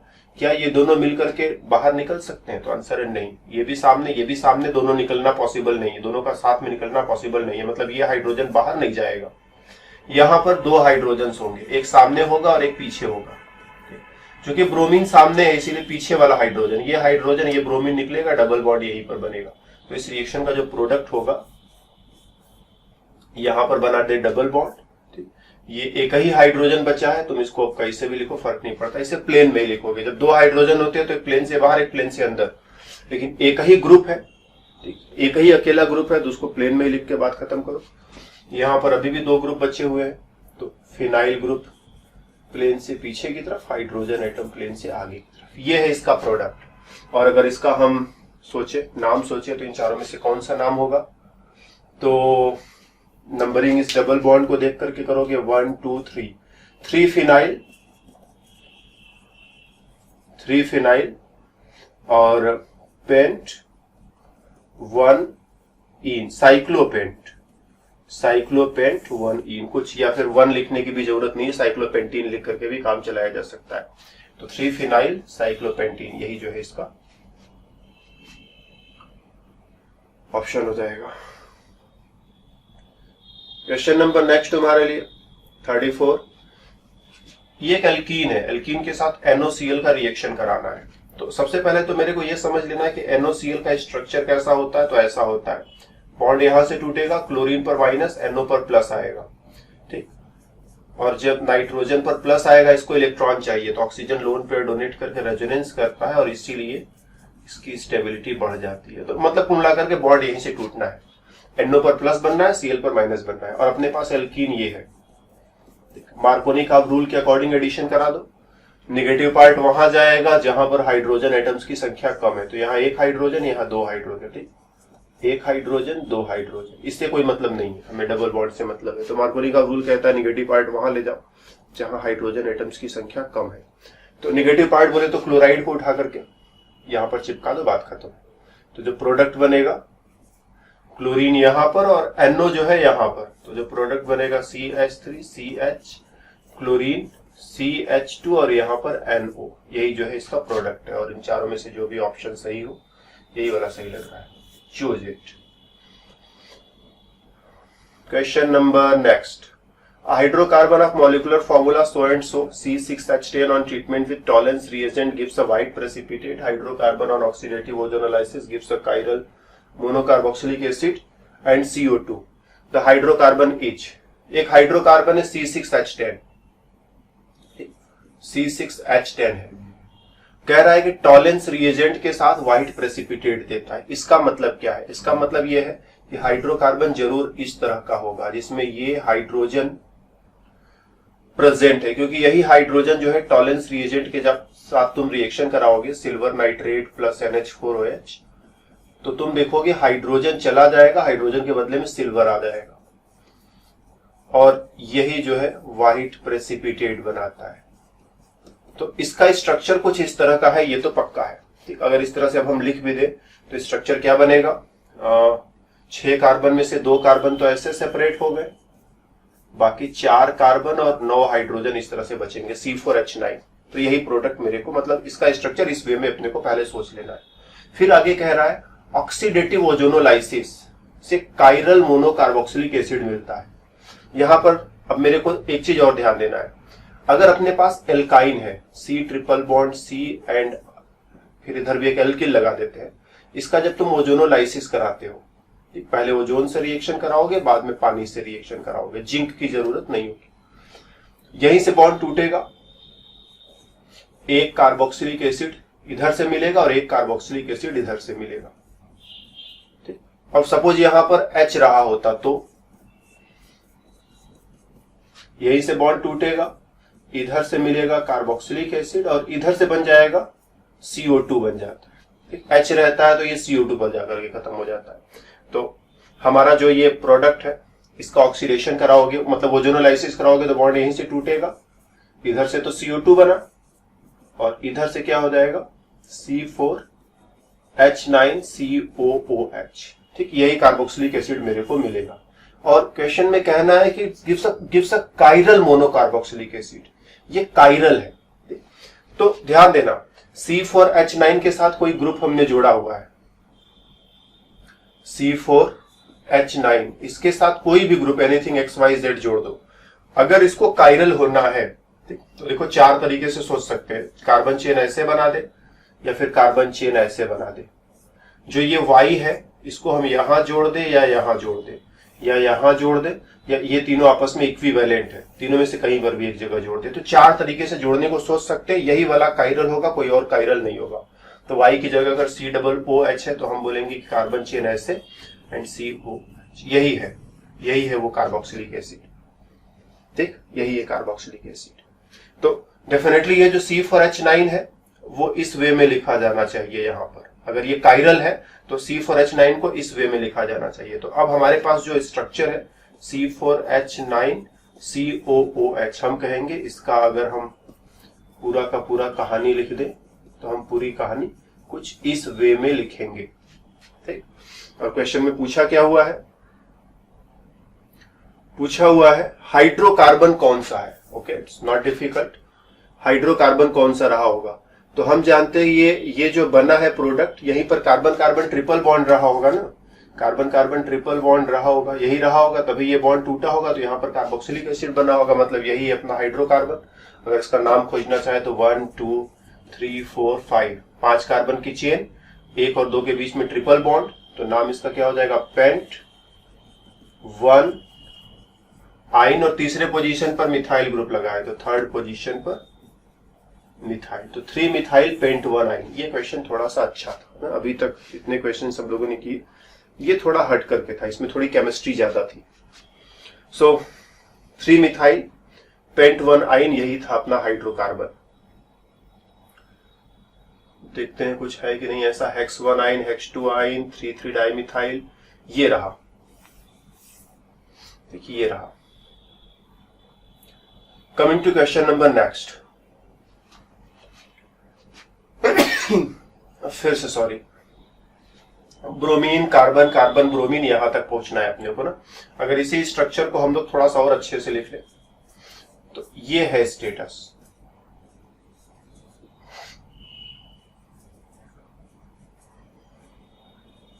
इसी चीज को थोड़ा हम लोग ओपन कर ले तो ऐसा दिखाई पड़ेगा। HBr यहां से निकालो, डबल बॉन्ड बन जाएगा, HBr यहां से भी निकाल दो, लो HBr यहां से भी निकाल दो, ट्रिपल बॉन्ड बन जाएगा। ठीक, तो ट्रिपल बॉन्ड बन जाएगा, HC ट्रिपल बॉन्ड H। तो एक बार HBr निकालना है, दूसरी बार HBr निकालना है, तो एक बार HBr निकालने के लिए हम लोग अल्कोहलिक QOH का इस्तेमाल कर सकते हैं। दूसरा HBr निकालना मुश्किल होता है, तो अल्कोहलिक QOH का इस्तेमाल दूसरी बार भी कर सकते हैं, लेकिन हमें टेम्परेचर काफी हाई रखना पड़ेगा, या मे बी प्योर QOH लेना पड़े, अल्कोहलिक वगैरह भी नहीं। अल्कोहल भी रहेगा तो सॉल्वेंट का काम करेगा ना, जैसे तुम लोगों को कहा जाता है कि जब खाना खाओ तो पानी ज्यादा मत पीना, क्योंकि पानी ज्यादा पी लोगे तो क्या हो जाएगा, पेट में तुम्हारे पानी की वजह से एंजाइम्स का कंसंट्रेशन कम हो जाता है और एंजाइम्स अच्छे से काम नहीं कर पाते, तो खाना देर में पचता है। तो अल्कोहल यहाँ पर सॉल्वेंट का काम कर रहा है। सॉल्वेंट में QOH को डिसॉल्व करोगे, तो सॉल्वेंट में QOH को डिसॉल्व करोगे तो क्या होगा, QOH का कंसंट्रेशन थोड़ा तो कम हो जाएगा। बिल्कुल सॉल्वेंट ना रहे, केवल QOH ही QOH रहे, 100% QOH, तो वहां पर ये QOH और स्ट्रॉन्ग वे में काम करेगा। तो एक बार HBr निकालना है, अल्कोहलिक QOH का इस्तेमाल कर सकते हो। सेकेंड टाइम HBr निकालना है तो अल्कोहलिक QOH से काम चलाया भी जा सकता है, नहीं भी चलाया जा सकता है। बेस्ट ये है कि हम और स्ट्रॉन्ग बेस इस्तेमाल करें, NaNH2 उससे भी ज्यादा स्ट्रॉन्ग बेस है। तो एक बार के लिए अल्कोहलिक QOH, अगली बार के लिए NaNH2। ध्यान देना O पर माइनस और N पर माइनस, कौन ज्यादा बेसिक है, तो ऑक्सीजन इलेक्ट्रोनेगेटिव है, नेगेटिव चार्ज को स्टेबल बना डालेगा। नाइट्रोजन उतना इलेक्ट्रोनेगेटिव नहीं होता है जितना कि ऑक्सीजन, तो नाइट्रोजन नेगेटिव चार्ज को उतना अच्छे से स्टेबल नहीं बना सकता जितना अच्छे से कि ऑक्सीजन स्टेबल बना सकता है। तो ये ज्यादा स्टेबल है, कमजोर बेस है, ये कम स्टेबल है, स्ट्रॉन्ग बेस है। तो पहली बार QOH लिया, अगली बार NaNH2 लिया जो कि और भी स्ट्रॉन्ग बेस है। तो ये वाला ऑप्शन, ये नहीं, ये alcoholic QOH followed by NaNH2, ये ऑप्शन जो है काम करेगा। ये पहले अल्कोहलिक QOH लगा दो, अल्कोहलिक QOH लगाओगे तो क्या होगा, bromine hydrogen, hydrogen bromine, alcoholic QOH लगाओगे तो इतना कह दो निकला, और यहां पर डबल बॉन्ड बन गया। फिर NaNH2 लगाओगे, NaNH2 लगाओगे तो ये भी निकला, और अब क्या हो जाएगा, ट्रिपल बॉन्ड बन जाएगा। तो ट्रिपल बॉन्ड तक पहुंचने के लिए ये रास्ता लो। Coming to the next, cyclohexene on treatment with ozone followed by reaction with zinc dust and water give a compound E, gives a compound E. The compound E on further treatment with aqueous KOH gives a compound F. The compound F is okay, कुछ मुश्किल नहीं है। Cyclohexene है। Cyclohexene कैसे बनाओगे? कुछ ऐसे ही बनता है साइक्लोहेक्सीन। इसका पहले ओजोनोलाइसिस कराना है। ओजोनोलाइसिस कराना है, कैसे पता है ना, ये ओजोन फिर followed by reaction with zinc dust, तो ये ओजोनोलाइसिस ही है। ठीक, ओजोनोलाइसिस के बाद यहीं से बॉन्ड टूटेगा। टूटेगा तो क्या मिल जाएगा तुम्हें? Double bond O and double bond O। तुम यहाँ हाइड्रोजन और हाइड्रोजन समझते हो, तो फिर यहाँ भी हाइड्रोजन और हाइड्रोजन लिखना। ये 2 बार एल्डिहाइड ग्रुप हो गया। फिर कह रहा है इसके बाद उसको जो है एक्वस KOH के साथ रिएक्शन कराओगे। हम लोगों ने एल्डोल कंडेंसेशन पढ़ा हुआ है। आई होप कि वहां तक की क्लासेस तुम्हें मिल चुकी होंगी। एल्डोल कंडेंसेशन, तो एल्डोल कंडेंसेशन में क्या होता है, अपने पास अगर एक एल्डिहाइड हो जिसमें अल्फा हाइड्रोजन हो, तो ये रहा एक एल्डिहाइड इसमें अल्फा हाइड्रोजन है, अल्फा हाइड्रोजन और sp3 कार्बन पर अल्फा हाइड्रोजन है, मतलब कहते हैं इनोलाइजेबल हाइड्रोजन। इनोलाइजेबल हाइड्रोजन, तो ये एल्डिहाइड के 2 मॉलिक्यूल्स आपस में रिएक्शन कर जाएंगे। हम दूसरा मॉलिक्यूल फिर से लिख रहे हैं इसी एल्डिहाइड का, कुछ ऐसा लिख दे रहे हैं CH2 COH एंड R। एक ही मॉलिक्यूल 2 बार लिखा है, और इसको भी हम ऐसे लिख देते हैं, H को इधर लिख देते हैं, डबल बॉन्ड O ऐसे लिख देते हैं। रिएक्शन होगा, इसका O चला जाएगा और इसका H चला जाएगा। इस कार्बन को इस कार्बन के साथ डबल बॉन्ड से जोड़ देना है, तो ये हो जाएगा R CH2 CH double bond, फिर इस कार्बन के बाद ये वाला कार्बन एंड COH। यही होता है एल्डोल कंडेंसेशन। इसके लिए NaOH के साथ तुम्हें हीट करना पड़ता है, या फिर कोई भी बेस ले सकते हो। ठीक, डाइल्यूट बेस लेते हैं, उसके साथ हीट कर देते हैं। तो एल्डिहाइड के 2 मॉलिक्यूल्स रिएक्शन करेंगे आपस में। एक एल्डिहाइड का कार्बोनिल ग्रुप और दूसरे, मतलब एक मॉलिक्यूल का कार्बोनिल ग्रुप, दूसरे मॉलिक्यूल का अल्फा हाइड्रोजन। ये इतना पोर्शन जो है बाहर निकल जाएगा। इस कार्बन को इस कार्बन से डबल बॉन्ड से जोड़ देना, तो कार्बन कार्बन डबल बॉन्ड, इसके नीचे एल्किल है तो एल्किल लिख दिया, फिर एल्डिहाइड है तो एल्डिहाइड लिख दिया। ये रिएक्शन इंट्रामोलिकुलर भी होता है। इंट्रामोलिकुलर मतलब कुछ ऐसा सिचुएशन हो, अगर साइक्लिक प्रोडक्ट बनेगा। अगर ऐसा सिचुएशन हो कि एक ही मॉलिक्यूल में 2 एल्डिहाइड ग्रुप है, तो इसका ये कार्बोनिल ग्रुप इसके अल्फा हाइड्रोजन के साथ रिएक्शन करेगा, तो ये दोनों कार्बन आपस में रिएक्शन कर जाएंगे और इन दोनों के बीच में डबल बॉन्ड का फॉर्मेशन होगा। तो दोनों को ऐसे मोड़ करके रिंग बना देना है। देखो 1 2 3 4 5 5 मेंबर्ड रिंग बनेगी इस वे में। 5 मेंबर्ड रिंग कह दो, 1 ये रहा, 2 3 4 और 5। 1 नंबर और 5 नंबर के बीच में डबल बॉन्ड बना लिया। 5 नंबर के साथ इधर ये वाला ग्रुप लगा है, तो 5 नंबर पर वो वाला ग्रुप तुम जोड़ दो, ये हो गया COH। और 1 नंबर के साथ इधर हाइड्रोजन लगा हुआ है, तो यहाँ पर हाइड्रोजन जोड़ दो, प्रोडक्ट बन करके तैयार हो गया। तो एग्जैक्टली वही चीज यहाँ पर होना है। अगर तुम इसको ध्यान से देखो तो ये क्या है, 1 2 3 4 5 6 कार्बन की चेन है, इधर एल्डिहाइड इधर एल्डिहाइड। तो एग्जैक्टली वही चीज तो यहाँ पर हमने लिखा है ना, ध्यान से देखो 1 2 3 4 5 6 कार्बन की चेन है, इधर एल्डिहाइड और इधर एल्डिहाइड। तो वही वाला मॉलिक्यूल जो ऊपर हमने ऐसे बनाया था, वही वाला मॉलिक्यूल अब फिर से तुम्हारे सामने जो है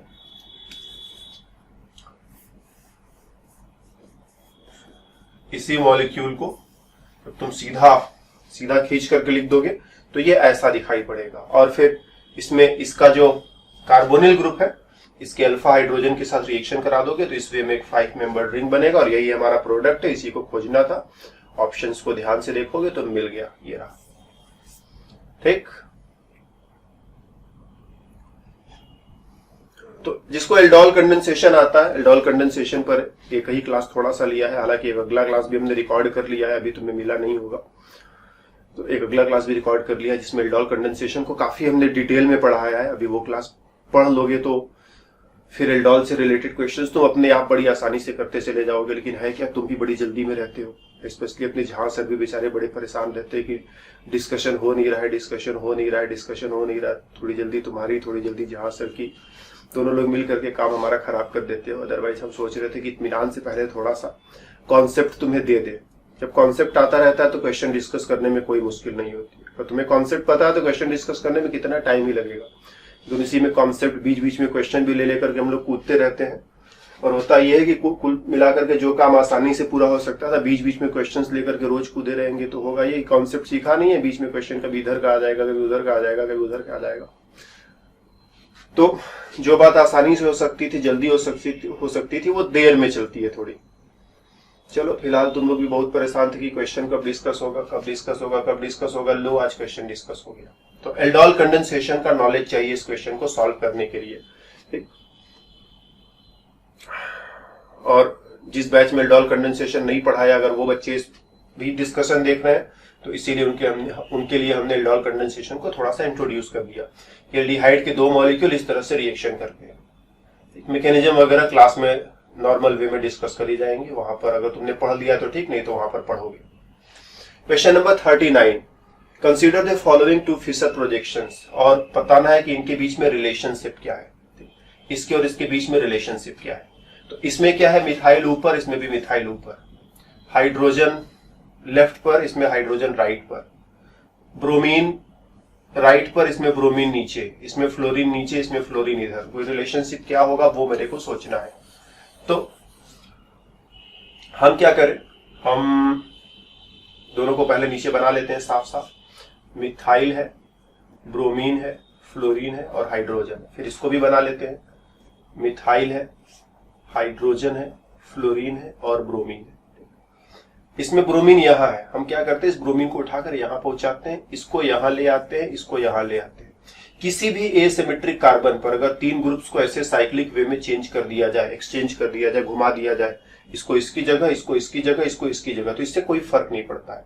तो इसी स्ट्रक्चर का एक इक्विवेलेंट अगला स्ट्रक्चर मेरे हाथ में ये आ जाएगा। ब्रोमीन पहुंचा यहां, CH3 पहुंचा यहां, CH3 तो अपनी जगह है ही, ब्रोमीन पहुंचा यहां, हाइड्रोजन पहुंचा यहां और फ्लोरीन आ गया नीचे। तो ये स्ट्रक्चर इसके बराबर है, ठीक। तो ये है स्ट्रक्चर नंबर 2 और ये है स्ट्रक्चर नंबर 1। और दोनों में जरा तुलना करो, मिथाइल मिथाइल सेम पॉइंट पर, ब्रोमीन ब्रोमीन सेम पॉइंट पर, हाइड्रोजन हाइड्रोजन सेम पॉइंट पर, फ्लोरीन फ्लोरीन सेम पॉइंट पर। मतलब दोनों सेम है, दोनों आइडेंटिकल है, दोनों में कोई अंतर नहीं है। तो दीज आर आइडेंटिकल, उनमें कोई अंतर नहीं है। Okay okay okay okay. कुछ वैसा ही क्वेश्चन यहां पर, इन दोनों के बारे में मेरे को पकड़ना है कि इन दोनों के बीच में क्या रिलेशन है, एनंसियोमर, डायस्टीरियोमर, मीजो या फिर आइडेंटिकल। ओके, नॉट डिफिकल्ट, हम लोग बनाते हैं दोनों को सेपरेट। तो ये है पहला कंपाउंड जिसमें COOH ऊपर लिखा हुआ है, COO मिथाइल नीचे लिखा हुआ है, हाइड्रोक्सिल और हाइड्रोक्सिल इधर की तरफ लिखे हुए हैं, हाइड्रोजन ऐसे लिखा हुआ है। इसको ही बना लेते हैं, COO methyl, COOH, hydrogen hydrogen and hydroxyl और हाइड्रोक्सिल। दोनों में कंपैरिजन करते समय देखें तो COOH इसमें ऊपर है जबकि इसमें नीचे लिखा हुआ है। तो हम इसको पूरे को 180 डिग्री ऐसे पेपर के प्लेन में इस तरह से रोटेट कर देंगे। ध्यान देना, पेपर के प्लेन में, मतलब जैसे ये गेम पैड मेरे हाथ में है तो हम इसे ऐसे नहीं घुमा रहे हैं, हम इसे पेपर के प्लेन में बस ऐसे, ठीक है, ऐसे सिर नीचे पैर ऊपर कर दिया और कुछ नहीं कर रहे। तो जब तुम सिर नीचे पैर ऊपर करोगे इसका, तो जो स्ट्रक्चर अगला अपने हाथ में आएगा, COOH गया ऊपर, COOMe आया नीचे, दोनों हाइड्रोजन इधर की तरफ, दोनों हाइड्रोक्सिल इधर की तरफ, ठीक। और फिर इन दोनों में तुलना करो, ये स्ट्रक्चर फर्स्ट था और ये सेकंड वाला था, इसको ऐसे घुमा लिया है। जब फिशर प्रोजेक्शन को इस तरह से तुम 180 डिग्री पेपर के प्लेन में घुमाते हो तो कोई फर्क नहीं पड़ता है, ध्यान रहे, तो कोई फर्क नहीं पड़ता, ये दोनों सेम है। ये पॉइंट ध्यान रखना ना, हम पहले बोलना भूल गए थे, अब बोल दे रहे हैं कि फिशर प्रोजेक्शन को 180 डिग्री पेपर के प्लेन में घुमाओगे तो कोई फर्क नहीं पड़ता है, नो इफेक्ट, आज सच दोबारा बन जाएगा। तो इन दोनों में कोई अंतर नहीं है। तो स्ट्रक्चर सेकंड अभी भी स्ट्रक्चर सेकंड है, इसमें और इसमें जरा कंपैरिजन करो, COOH का COOH, COO methyl, COO methyl, OH and OH, hydrogen and hydrogen, means they are identical, they are identical. Move to the next question. Question number next. Configuration description of the compound. इसका मेरे को RS configuration पता लगाना है। Good, very good. तो चलो, यही molecule है ना, हम लोग इसको सेपरेट नीचे बना लेते हैं। CH3 OH एंड H, फिर यहां पर CH3 OH and H, CH3 OH and H। ठीक, हम लोग इस कार्बन पर फोकस कर रहे हैं। यहां है हाइड्रोजन, यहां है ऑक्सीजन, ऊपर है कार्बन और इसके नीचे यहां पर भी कार्बन है। ठीक, चारों कनेक्शंस डायरेक्टली किसके किसके साथ पकड़ लेते हैं। सबसे बड़ा एटॉमिक नंबर को पहला प्रायोरिटी देते हैं, फर्स्ट प्रायोरिटी, और सबसे छोटे वाले को फोर्थ प्रायोरिटी देते हैं, फोर्थ प्रायोरिटी। इन दोनों में कोई अंतर नहीं कर सकते। तो देखेंगे इसके पीछे क्या है, तो इसके पीछे है HHH। ठीक, 3 हाइड्रोजन है तो 3 हाइड्रोजन। फिर इसके पीछे देखेंगे क्या क्या लगा है, तो एक तरफ O है, एक तरफ C है और एक तरफ H है। तो जब हम इन तीनों में और इन तीनों में तुलना करेंगे तो CHO वर्सेज HHH, इसका सबसे बड़ा एटॉमिक नंबर को पकड़ो और इसका भी सबसे बड़ा एटॉमिक नंबर पकड़ो, दोनों में तुलना करो। जो बड़ा है उसे सेकंड कह दो और जो छोटा है उसे थर्ड कह दो। तो 4 priorities, first, second, third, fourth, atomic number की मदद से निकाल लेते हैं हम लोग। तो चारों प्रायोरिटीज हमने पता कर ली। प्रायोरिटीज क्या क्या मिली अपने को, प्रायोरिटीज मिली ये ऊपर की तरफ 3, नीचे की तरफ 2, इधर की तरफ 1, इधर की तरफ 4। अब क्या करेंगे, प्रायोरिटीज निकालने के बाद 2 सिचुएशंस अपने पास हो सकते हैं। हो सकता है कि 4 नंबर जो है ये वर्टिकल लाइन पर यहां मिल जाए या यहां मिल जाए। तो ऐसे सिचुएशन में 1 को 2 से और 2 को 3 से कनेक्ट करो और क्लॉकवाइज रिजल्ट मिले तो R बताओ और एंटी क्लॉकवाइज रिजल्ट मिले तो S बताओ। लेकिन यदि ऐसा हो जाए कि 4 नंबर तुम्हें इधर या इधर लिखा हुआ मिले तो 1 को 2 से और 2 को 3 से कनेक्ट करो और इस बार क्लॉकवाइज रिजल्ट मिले तो R मत बताना, S बता देना। ठीक, पिछली बार क्या कहा था, 1 2 3 क्लॉकवाइज मिले तो R बता देना, एंटी क्लॉक मिल जाए तो S बता देना। लेकिन अगर ये 4 नंबर इस वाले लाइन पर चाहे दाएं तरफ चाहे बाएं तरफ किधर भी लिखा रहे तो क्लॉकवाइज को R मत बता करके S बताना और एंटी क्लॉक को S मत बता करके R बता देना। तो ये फंडा अप्लाई करो। 4 नंबर कहां है, ये इस वाले लाइन पर है। तो 1 को 2 से जोड़ा, 2 को 3 से जोड़ा, क्लॉकवाइज आ रहा है। ठीक, नॉर्मल रहता तो हम कहते R, लेकिन अब की बार बताएंगे S। तो इस कार्बन का कॉन्फ़िगरेशन जो है क्या है, S कॉन्फ़िगरेशन है।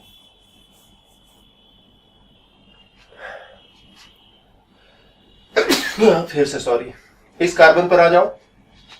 इस कार्बन को फिर से वैसे चेक करो तो इसके चारों तरफ क्या क्या चीजें हैं, एक तरफ है O, एक तरफ है H, यहां C और यहां C। Highest atomic number first priority, lowest atomic number second priority. इसके पीछे HHH है और इसके पीछे क्या है, इसके यही है ना, इसके पीछे OCH है, OCH। तो इसे सेकंड और इसे थर्ड। ओह, पता नहीं क्या क्या कर दिया हमने, थोड़ा ध्यान मेरा भटक गया था। फिर से एक बार, highest atomic number first priority, lowest atomic number fourth priority और इन दोनों में ये सेकंड और ये थर्ड। तो जो प्रायोरिटीज मिली है अपने को 1 4 3 2। ठीक, चौथा नंबर वर्टिकल लाइन पर है, इसे इग्नोर करो। 1 को 2 से, 2 को 3 से कनेक्ट कर दो। एंटी क्लॉक मिला हुआ है, ठीक, एंटी क्लॉक मिला है मतलब S हो जाएगा। तो इसका भी कॉन्फ़िगरेशन क्या आ रहा है, S आ रहा है। तो दोनों का कॉन्फ़िगरेशन S और S। तो जो ऑप्शंस हैं दोनों S, ये S वो R, ये R वो S, दोनों R। तो हम कहेंगे दोनों का कॉन्फ़िगरेशन कैसा है, S और S।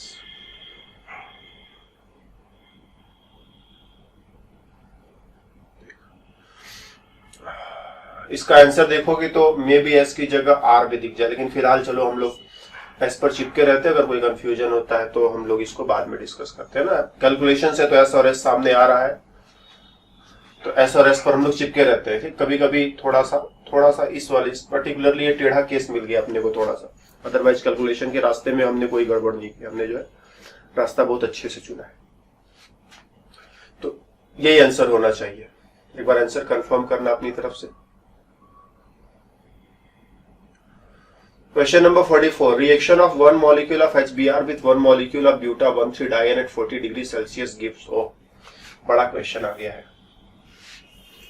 ब्यूटा 1,3-डाइन कैसे बनाओगे? ये है ब्यूटा 1,3-डाइन, CH3 sorry not CH3, CH2 double bond CH and CH2। इसमें अपने को HBr का एडिशन करना है। तो HBr में क्या होता है? H प्लस और Br माइनस। सबसे पहले H प्लस डबल बॉन्ड के साथ रिएक्शन करेगा, H को यहां जोड़ो, प्लस यहां आ जाएगा, तो प्लस यहां पर आ गया और ये CH3 हो गया। फिर इस प्लस के चार्ज में रेजोनेंस होगा, मतलब पॉजिटिव चार्ज और डबल बॉन्ड के बीच में रेजोनेंस होगा। इलेक्ट्रॉन इधर शिफ्ट करा दोगे और एज अ रिजल्ट अब तुम्हारा जो पॉजिटिव चार्ज है, वो इधर शिफ्ट हो जाएगा। ठीक, पॉजिटिव चार्ज इधर शिफ्ट हो गया। तो ब्रोमीन यहां पर भी जोड़ा जा सकता है और ब्रोमीन यहां पर भी जोड़ा जा सकता है। यहां पर जोड़ोगे ब्रोमीन को तो तुम्हें प्रोडक्ट मिलेगा ये वाला, और ब्रोमीन को तुमने यहां जोड़ा तो प्रोडक्ट तुम्हें मिलेगा ये वाला। ठीक, दो प्रोडक्ट्स पॉसिबल है, इसे 1-2 प्रोडक्ट कहते हैं, 1-2 प्रोडक्ट, और इसे 1-4 प्रोडक्ट कहते हैं। क्यों 1-4 कहा? क्योंकि इसमें हाइड्रोजन इधर जोड़ा गया है। तुम ध्यान से देखो, तो पहले यहाँ CH2 हुआ करता, तब यहाँ पर एक H जोड़ दिया, तो हाइड्रोजन यहाँ, ब्रोमीन यहाँ, 1-4 का रिलेशन है। और इसमें तुम ध्यान से देखोगे तो पहले यहाँ CH2 हुआ करता था, यहाँ पर एक H एक्स्ट्रा हो गया है, तो ये 1-2 और ये 1-4, दो प्रोडक्ट्स बनते हैं। और अगर टेम्परेचर लो रहे, जैसे -80 डिग्री सेल्सियस रहे, तो ये वाला प्रोडक्ट मेजर प्रोडक्ट होता है, और टेम्परेचर अगर +40 डिग्री सेल्सियस रहे तो ये वाला प्रोडक्ट मेजर प्रोडक्ट होता है। ठीक, ऐसा क्यों? इसके लिए हमें थोड़ा सा एक्सप्लेनेशन चाहिए। तो देखो, यहाँ पॉजिटिव चार्ज ज्यादा स्टेबल होगा, सेकेंडरी है, यहाँ पॉजिटिव चार्ज कम स्टेबल होगा, प्राइमरी है। तो हम लोग रेजोनेंस स्ट्रक्चर्स के बारे में जानते हैं कि दो रेजोनेंस स्ट्रक्चर्स है, इसका मतलब ये दो स्ट्रक्चर्स नहीं है, एक ही चीज को दो स्ट्रक्चर्स के जरिए प्रेजेंट कर रहे हैं, और जो एक्चुअल स्ट्रक्चर है दोनों का रेजोनेंस हाइब्रिड होता है। तो पॉजिटिव चार्ज कुछ यहां पर होगा, कुछ यहां पर होगा। जहां ज्यादा स्टेबिलिटी होती है पॉजिटिव चार्ज वहां ज्यादा रहेगा, जहां कम स्टेबिलिटी होती है पॉजिटिव चार्ज वहां कम रहेगा। तो कह दो पॉजिटिव चार्ज यहाँ जो है 70% और पॉजिटिव चार्ज यहाँ 30%। ठीक, तो ब्रोमाइड यहां पर तेजी से रिएक्शन करेगा और यहां पर धीरे धीरे रिएक्शन करेगा, तो ये प्रोडक्ट फास्ट बनता है। ये प्रोडक्ट कैसा बनेगा? ये फास्टर फॉर्मेशन। यहाँ पर पॉजिटिव चार्ज ज्यादा है, इसलिए ब्रोमाइड का अट्रैक्शन यहाँ पर ज्यादा होगा, ब्रोमाइड का अट्रैक्शन यहाँ पर कम होगा। तो ये रिएक्शन फास्ट है और ये रिएक्शन स्लो है।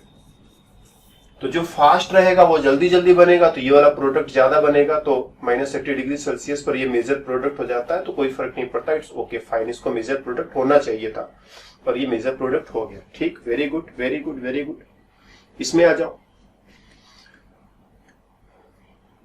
जब तुम टेम्परेचर को ज्यादा कर देते हो मतलब -80 की जगह +40 डिग्री सेल्सियस के अराउंड आ जाते हो, तो ये रिएक्शन रिवर्सेबल हो जाता है। अभी तक -80 पर रिएक्शन रिवर्सेबल नहीं था, एक ही डायरेक्शन में जा सकता था। तो रिएक्शन जो है आगे आ सकता है लेकिन पीछे वापस नहीं जा सकता। -80 डिग्री सेल्सियस पर रिएक्शन क्या है? इरिवर्सिबल। और +40 पर रिएक्शन क्या होता है? रिवर्सिबल। तो -80 डिग्री पर दोनों रिएक्शन हो रहे हैं, ये भी हो रहा है, ये भी हो रहा है, ये तेजी से हो रहा है, ये धीरे धीरे हो रहा है, ये ज्यादा बनेगा, ये कम बनेगा, बात समझ में आती है। लेकिन जब तुम टेम्परेचर बढ़ा दोगे, +40 डिग्री सेल्सियस करोगे, तो +40 डिग्री सेल्सियस पर प्रोडक्ट बनने के साथ साथ अब ये वापस रिएक्टेंट में भी जाना शुरू हो जाएगा। तो ये इसमें भी जाएगा, फिर इसमें भी आएगा, दोनों में आना जाना जारी रहेगा, ये भी दोनों में आना जाना जारी रहेगा।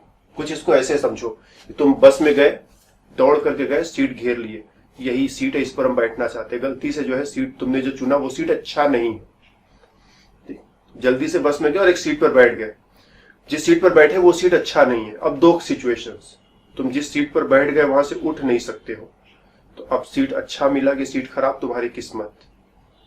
लेकिन सपोज रूल ऐसा है कि तुम चाहो तो बाद में भी अपना सीट बदल सकते हो, तो तुम अभी तो खराब सीट चुन लिए, लेकिन बाद में क्या करोगे, जब रूल कहता है कि तुम सीट बदल भी सकते हो तो तुम क्या करोगे, दूसरे सीट पर जाकर के किसी अच्छी सीट पर जाकर के बैठोगे ना।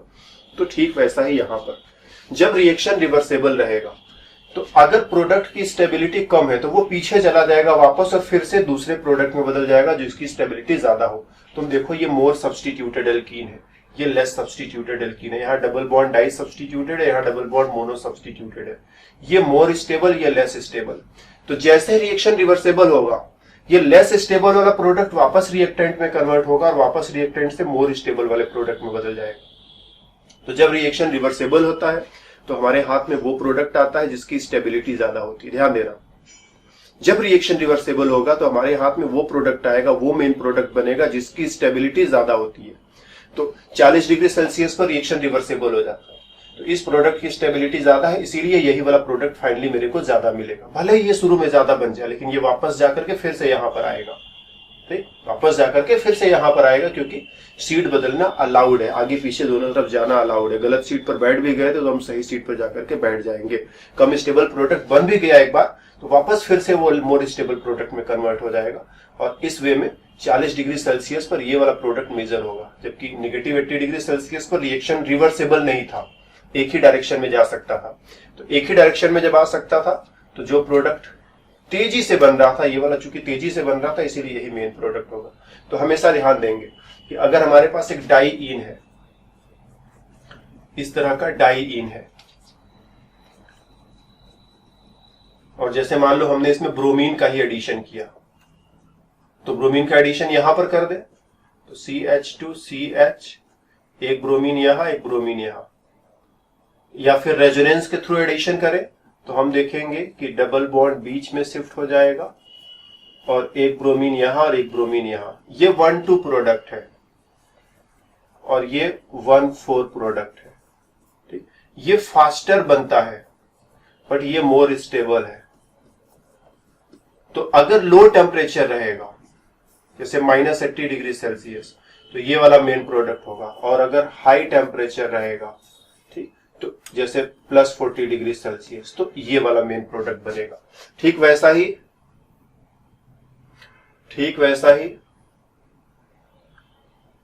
HCl और HBr के लिए भी कह सकते हैं कि ये है अपना एल्कीन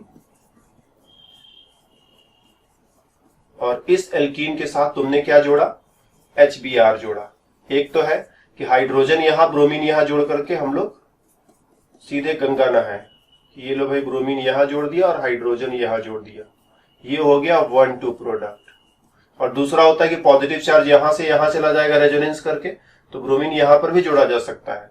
तो जो दूसरा प्रोडक्ट बनेगा वो है CH2, यहां पर ब्रोमीन, बीच में डबल बॉन्ड और यहां पर CH2 के साथ हाइड्रोजन, ये 1,4 प्रोडक्ट है, ठीक। ये फास्टर बनता है लेकिन ये मोर स्टेबल है। क्यों मोर स्टेबल है? क्योंकि डबल बॉन्ड बीच में डाई सब्स्टिट्यूटेड है, डबल बॉन्ड किनारे है, मोनो सब्स्टिट्यूटेड है। तो लो टेम्परेचर पर यही वाला मेन प्रोडक्ट होगा क्योंकि जल्दी जल्दी बनता है, लेकिन हाई टेम्परेचर पर जब रिएक्शन रिवर्सेबल होगा तो जो मोर स्टेबल है वो मेन प्रोडक्ट होगा और यही मेजर प्रोडक्ट होगा। तो इस चीज को ध्यान में हम लोग रखेंगे, ठीक। ऐसा ही एक क्वेश्चन एग्जाम में आया था कि ये मॉलिक्यूल है अपने पास, बताओ इसमें HBr का एडिशन करें, मेन प्रोडक्ट क्या बनेगा। टेम्परेचर दिया तो नहीं था लेकिन चलो टेम्परेचर नहीं दिया तो नॉर्मल टेम्परेचर मानेंगे हम, ठीक, मतलब रूम टेम्परेचर के आसपास का टेम्परेचर चुन लो अपने आप। तो HBr को जोड़ोगे, एक तुम यहीं पर जोड़ दे HBr को, तो HBr को जब यहीं पर जोड़ेंगे तो हाइड्रोजन जोड़ा यहाँ, ब्रोमीन जोड़ा यहाँ, डबल बॉन्ड उसी तरह से पड़ा रहेगा। दूसरा पॉजिटिव चार्ज यहां से रेजोनेंस करके यहां भी जा सकता है, तो हाइड्रोजन जोड़ा यहां, ब्रोमीन जोड़ा यहां, डबल बॉन्ड शिफ्ट हो गया बीच में। तो डबल बॉन्ड गड़बड़ कर दिया क्या,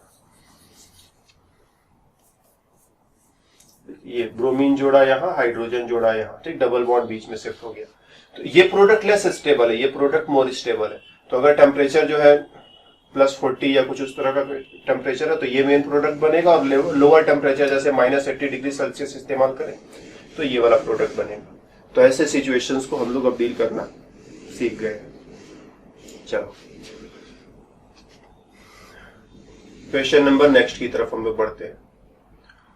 क्वेश्चन नंबर 45, Z-ब्यूट-2-ईन को ब्रोमीन के साथ रिएक्शन कराना है। Z-ब्यूट-2-ईन क्या होता है? Z मतलब सेम साइड पर, तो कार्बन कार्बन डबल बॉन्ड, एक मिथाइल ऐसे, दूसरा मिथाइल ऐसे, हाइड्रोजन ऐसे, हाइड्रोजन ऐसे, ठीक। और ब्रोमीन इस पर ऐड करोगे। ब्रोमीन का एडिशन कैसा होता है? एंटी एडिशन होता है। एंटी एडिशन होता है, तो एंटी एडिशन मतलब एक ब्रोमीन ऐसे नीचे की तरफ से तो दूसरा ब्रोमीन ऐसे ऊपर की तरफ से, और जब ये ब्रोमीन ऊपर की तरफ से आएगा तो ये मिथाइल और हाइड्रोजन कुछ इस वे में, मिथाइल इधर हाइड्रोजन इधर, और ये वाला मिथाइल और हाइड्रोजन कुछ इस वे में, ये रहा मिथाइल और ये रहा हाइड्रोजन, ठीक। ये बना प्रोडक्ट। और हम इसके अपोजिट भी सोच सकते थे, हम ये ब्रोमीन इधर ऊपर की तरफ से, ये ब्रोमीन इधर नीचे की तरफ से, और मिथाइल हाइड्रोजन यहां पर कुछ इस तरह से जोड़ सकते हैं, और इसमें मिथाइल हाइड्रोजन हम कुछ इस तरह से जोड़ सकते हैं। ध्यान देना, दोनों मिथाइल एक ही साइड पर है, तो यहां पर भी दोनों मिथाइल देखो, ये सामने की तरफ है तो ये भी सामने की तरफ रखा है, मतलब दोनों ही बाहर की तरफ आ रहे हैं, ठीक। यहां पर भी वही बात है, दोनों मिथाइल, ये भी सामने आ रहा है, ये भी सामने आ रहा है, दोनों बाहर की तरफ आ रहे हैं, ठीक। दोनों हाइड्रोजन अंदर की तरफ जा रहे हैं, ब्रोमीन पेपर के प्लेन में बनाया है। ये दो प्रोडक्ट्स हम लोग सोच सकते हैं। कभी कभी ऐसा होगा कि दोनों सेम हो जाएंगे, कभी कभी ऐसा होगा कि दोनों डिफरेंट हो जाएंगे। तो अगर ये ऑप्टिकली इनएक्टिव है तो दोनों सेम हो जाएंगे, अगर ऑप्टिकली एक्टिव है तो डी और एल मिक्सचर तैयार हो जाएगा। ये मेरे को देखना है। तो क्या ये ऑप्टिकली एक्टिव है या ऑप्टिकली इनएक्टिव है? कैसे खोजेंगे? प्लेन ऑफ सिमेट्री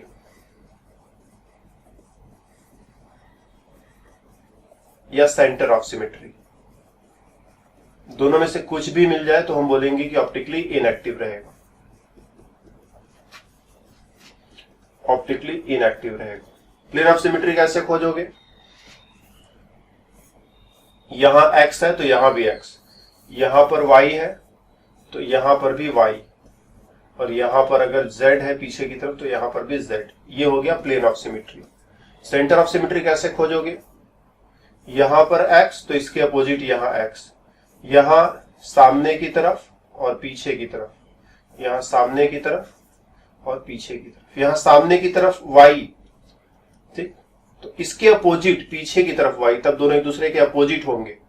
यहां पीछे की तरफ z तो सामने की तरफ z, ये दोनों एक दूसरे के अपोजिट है, ये दोनों एक दूसरे के अपोजिट है, ये दोनों एक दूसरे के अपोजिट है, बोलते हैं सेंटर ऑफ सिमेट्री। तो खोजो जरा इसमें। प्लेन ऑफ सिमेट्री तो मिल नहीं पाएगा क्योंकि प्लेन ऑफ सिमेट्री के लिए ये होना चाहिए था। ब्रोमीन अगर ऐसे होता तो प्लेन ऑफ सिमेट्री के बारे में सोचा जा सकता था, तो प्लेन ऑफ सिमेट्री तो इसमें है नहीं। सेंटर ऑफ सिमेट्री देखो, ब्रोमीन के अपोजिट ब्रोमीन, मिथाइल के अपोजिट मिथाइल नहीं है क्योंकि ये सामने है और ये भी सामने है। अगर अपोजिट होता तो मिथाइल को पीछे होना चाहिए था। मींस प्लेन ऑफ सिमेट्री नहीं है, सेंटर ऑफ सिमेट्री नहीं है, मतलब ये ऑप्टिकली एक्टिव है और ये दोनों एक दूसरे के मिरर इमेज है। दोनों में से एक डी होगा और एक एल होगा और दो प्रोडक्ट्स मेरे को मिलेगी। देखो वैसे भी सीन और एंटी एडिशन को हमने काफी डिटेल में डील किया था, तो वहां पर जिस वे में डील किया था उस वे में अगर तुम डील कर सको तो ठीक, अदरवाइज उस समय कैसे कैसे बताया था हमें ज्यादा याद नहीं है, हालांकि अच्छे से बताया था, ये याद है कि अच्छे से बताया था। तो फिलहाल ये दोनों जो है ये ऑप्टिकली एक्टिव है तो ये भी ऑप्टिकली एक्टिव है, एक डी होगा तो दूसरा एल होगा। कैसे पता किया कि ऑप्टिकली एक्टिव है? Plane of symmetry absent, centre of symmetry absent, optically active है। प्लेन ऑफ सिमेट्री और सेंटर ऑफ सिमेट्री कैसे खोजते हो? तो अगर ऐसा सिचुएशन दिख जाए x के सामने x, y के सामने y, z के सामने z, तो प्लेन ऑफ सिमेट्री। और ऐसा सिचुएशन दिख जाए कि x के अपोजिट x, y के अपोजिट y, z के अपोजिट z, तो सेंटर ऑफ सिमेट्री। और ये दोनों चीजें हमको वहां पर दिखी नहीं, मतलब प्लेन ऑफ सिमेट्री है नहीं, सेंटर ऑफ सिमेट्री है नहीं, और मॉलिक्यूल जो है वो ऑप्टिकली एक्टिव है। ऑप्टिकली एक्टिव है, ये दोनों एक दूसरे के मिरर इमेज होंगे, एक डी होगा और एक एल होगा। तो यहां पर जो प्रोडक्ट बनेगा एक डी होगा और दूसरा एल होगा। अब इसमें ऑप्शंस क्या क्या दिए हैं वो मेरे को खोजना है।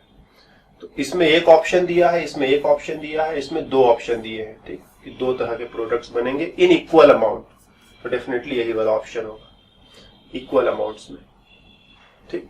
इन दोनों में से एक डी के लिए होगा और एक एल के लिए होगा। कौन डी कौन एल ये तो हम लोग स्ट्रक्चर देख करके किसी भी तरह से नहीं बता सकते, लेकिन हाँ दो प्रोडक्ट्स बनने थे तो ऑप्शंस यहाँ पर बड़ी आसान दिए हुए हैं, सीधे सीधे यहीं से समझ में आ जाता है कि यही वाला ऑप्शन होगा। Question number 46.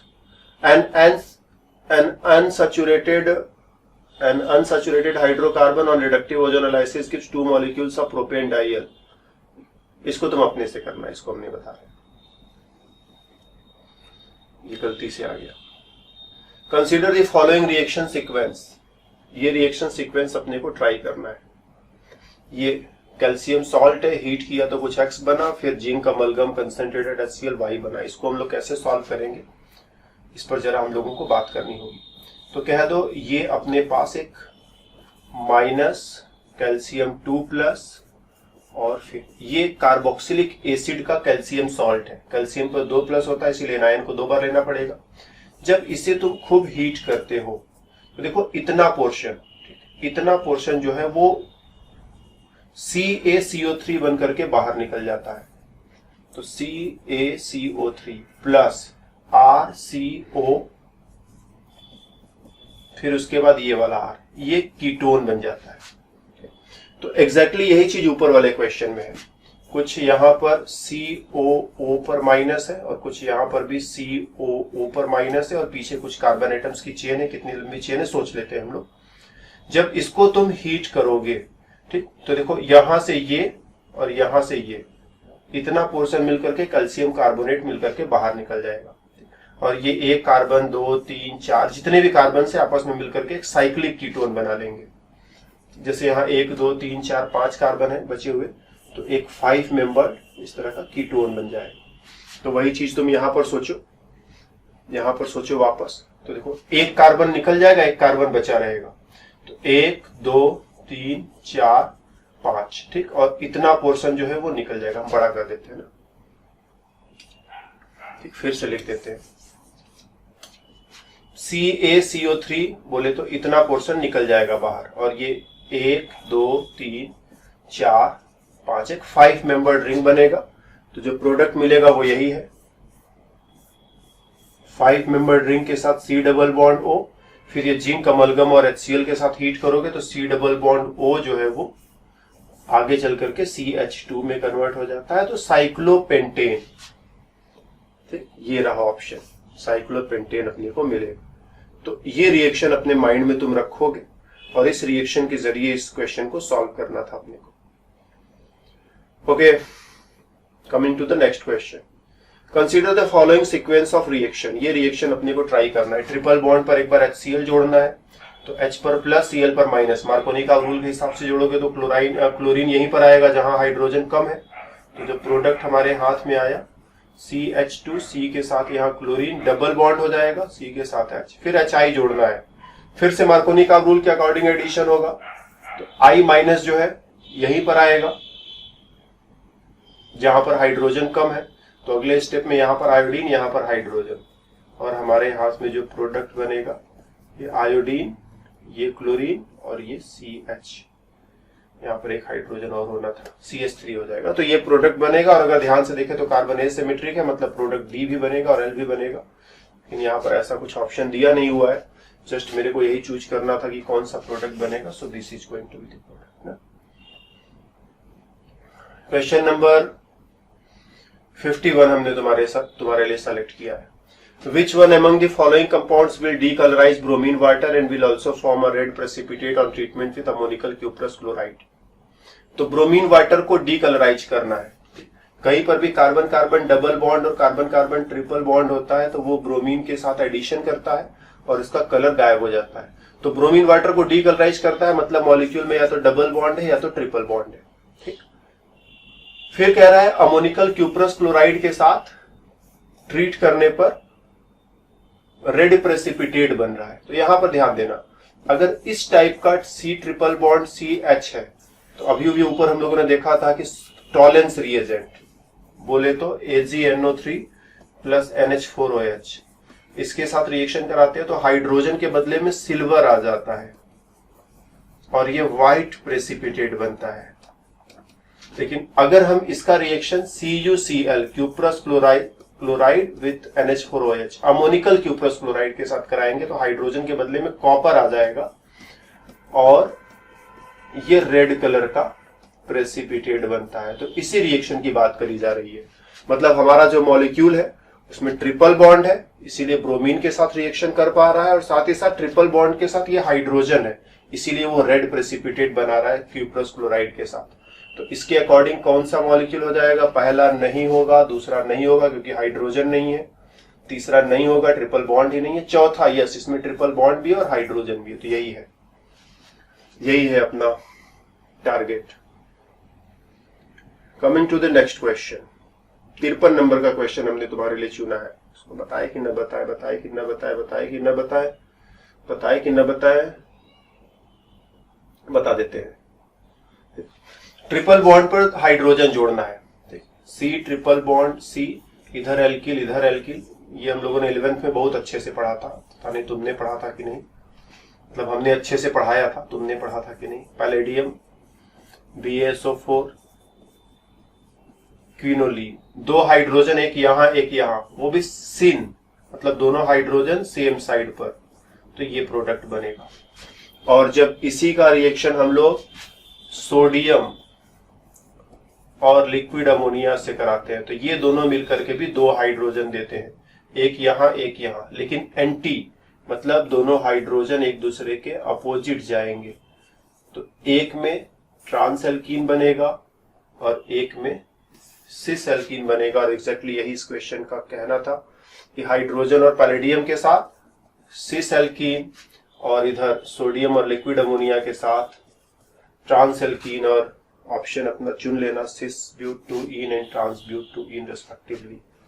बड़ा धीमा धीमा दिख रहा है, कैमरे में कुछ दिख रहा है कि नहीं? दिख तो रहा है। चलो क्वेश्चन नंबर अगला 54 नंबर क्वेश्चन तुम्हारे लिए चुना है। 1-bromo-3-chlorocyclobutain को ट्रीट करना है किसके साथ? सोडियम के साथ, दो इक्विवेलेंट सोडियम। तो ये रहा ब्रोमो क्लोरो, सोडियम के साथ रिएक्शन कराओगे, ओड्ज रिएक्शन हम लोगों ने पढ़ा है, ब्रोमीन जाएगा क्लोरीन जाएगा, यहीं पर एक बॉन्ड बन जाएगा। तो जो प्रोडक्ट है वो यही वाला प्रोडक्ट है, चुन लो इसे। ये रहा 55 major product formed in the reaction. NBS क्या करता है? फ्री रेडिकल बनाता है। फ्री रेडिकल यहां पर या यहां पर स्टेबल होगा तो यहीं पर फ्री रेडिकल बनेगा, और यहीं पर एक ब्रोमीन ला करके लगा दोगे, चाहे इधर लगा दो चाहे इधर लगा दो,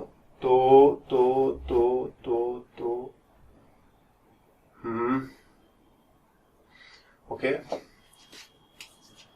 तो यहां पर फ्री रेडिकल हमने बनाया, ये बना फ्री रेडिकल, और फिर फ्री रेडिकल में रेजोनेंस भी होगा, रेजोनेंस होगा तो फ्री रेडिकल अभी इधर आ जाएगा। तो ब्रोमीन यहां पर भी लगाया जा सकता है और ब्रोमीन यहां पर भी लगाया जा सकता है। सो ये वाला प्रोडक्ट हमें चुनना है, बाकी ये वाला प्रोडक्ट भी बनेगा, दोनों बनेंगे। क्या पूछा है? मेजर प्रोडक्ट कौन ज्यादा बनेगा? ये सेकेंडरी रेडिकल, ये प्राइमरी रेडिकल, ये कम स्टेबल, ये ज्यादा स्टेबल, तो इसी से बनने वाला प्रोडक्ट ये वाला प्रोडक्ट ना। इसी को इधर की जगह इधर लिखे होते तो दोनों में कोई अंतर ना होता। तो यही अपना मेजर प्रोडक्ट, और ये हो जाएगा माइनर प्रोडक्ट। क्वेश्चन नंबर 57, ये वाला क्वेश्चन तुम्हारे लिए चुना है। Major product formed in the reaction, इसके साथ अपने को KOH और वाटर, KOH और वाटर क्या करेगा? इधर क्लोरीन है इधर OH है, हम इस चीज को ऐसे लिख दें, यहां पर एक क्लोरीन और यहां पर एक OH। KOH में क्या है? K पर प्लस है और OH पर माइनस है। ये बेस है, बेस है तो यहां से एसिडिक हाइड्रोजन इस वाले हाइड्रोजन पर अटैक करेगा, H पर प्लस O पर माइनस, H प्लस और OH माइनस मिला करके वाटर बना देंगे। तो जो तुम्हारे हाथ में अब आएगा O पर माइनस और यहाँ पर क्लोरीन है, फिर ये यहाँ पर घूम करके अटैक करेगा, क्लोरीन निकल जाएगा। तो यहाँ से जो रिजल्ट तुम्हें मिलेगा, ऑक्सीजन को इधर जोड़ दो तो एक 4 मेंबर्ड रिंग बन जाएगा और एक साइड चेन में कार्बन बचा रह जाएगा, और वो वाला रिजल्ट ये रहा। ठीक, ध्यान से सोच लेना।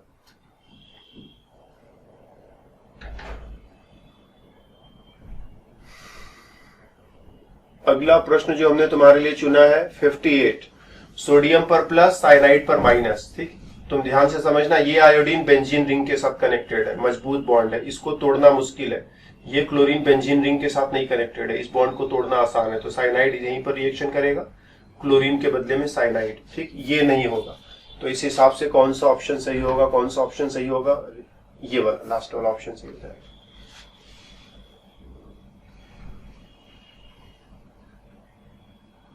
Question number next, number of stereo isomers obtained by bromination of, ये अपने से तुम करोगे।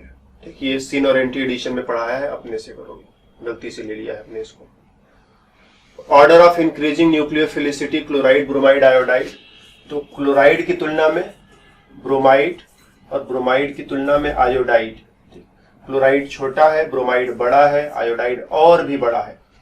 और जितना बड़ा होता है, जितना बड़ा होता है इलेक्ट्रॉन क्लाउड उतना लूज होता है और ये उतना अच्छा न्यूक्लियोफाइल बन सकता है। लेकिन ये चीज सॉल्वेंट पर भी डिपेंड करता है। न्यूक्लियोफाइल अगर हम लोग देखें, जैसे इन तीनों में बात करें तो दो तरह के सिचुएशंस होते हैं, एक polar protic solvent, polar protic solvent, और दूसरा पोलर एप्रोटिक सॉल्वेंट। ठीक, polar protic and polar aprotic solvent. तो पोलर प्रोटिक सॉल्वेंट जिसमें O के साथ H है, जैसे वाटर हो गया, जैसे अल्कोहल हो गया, तो इसमें न्यूक्लियोफिलिसिटी क्या होती है, फ्लोराइड की तुलना में क्लोराइड की न्यूक्लियोफिलिसिटी ज्यादा होती है, ब्रोमाइड और भी ज्यादा न्यूक्लियोफिलिक, आयोडाइड और भी ज्यादा न्यूक्लियोफिलिक। लेकिन ये पोलर एप्रोटिक सॉल्वेंट जैसे CH3 COCH3 इस तरह का चीज है, तो इसमें क्रम उल्टा चलता है। फ्लोराइड सबसे स्ट्रॉन्ग न्यूक्लियोफाइल, क्लोराइड और कमजोर, ब्रोमाइड और कमजोर, आयोडाइड और कमजोर।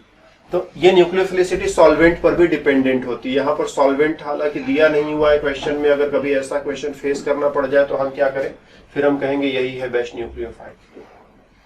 फिर सॉल्वेंट की डिपेंडेंसी, हालांकि ऐसा क्वेश्चन पूछना नहीं चाहिए, समझदार लोग ऐसा क्वेश्चन पूछ करके फंसाते नहीं किसी को, लेकिन फिर भी अगर चलो मान लिया हमारे जजमेंट पर छोड़ दिया कि सॉल्वेंट दिया ही नहीं, तो most of the time water जो है एक यूनिवर्सल सॉल्वेंट है। वाटर को लेते हुए आंसर करते चले जाओगे, तो वाटर के हिसाब से आयोडाइड आयन जो है वो बेस्ट हो जाएगा।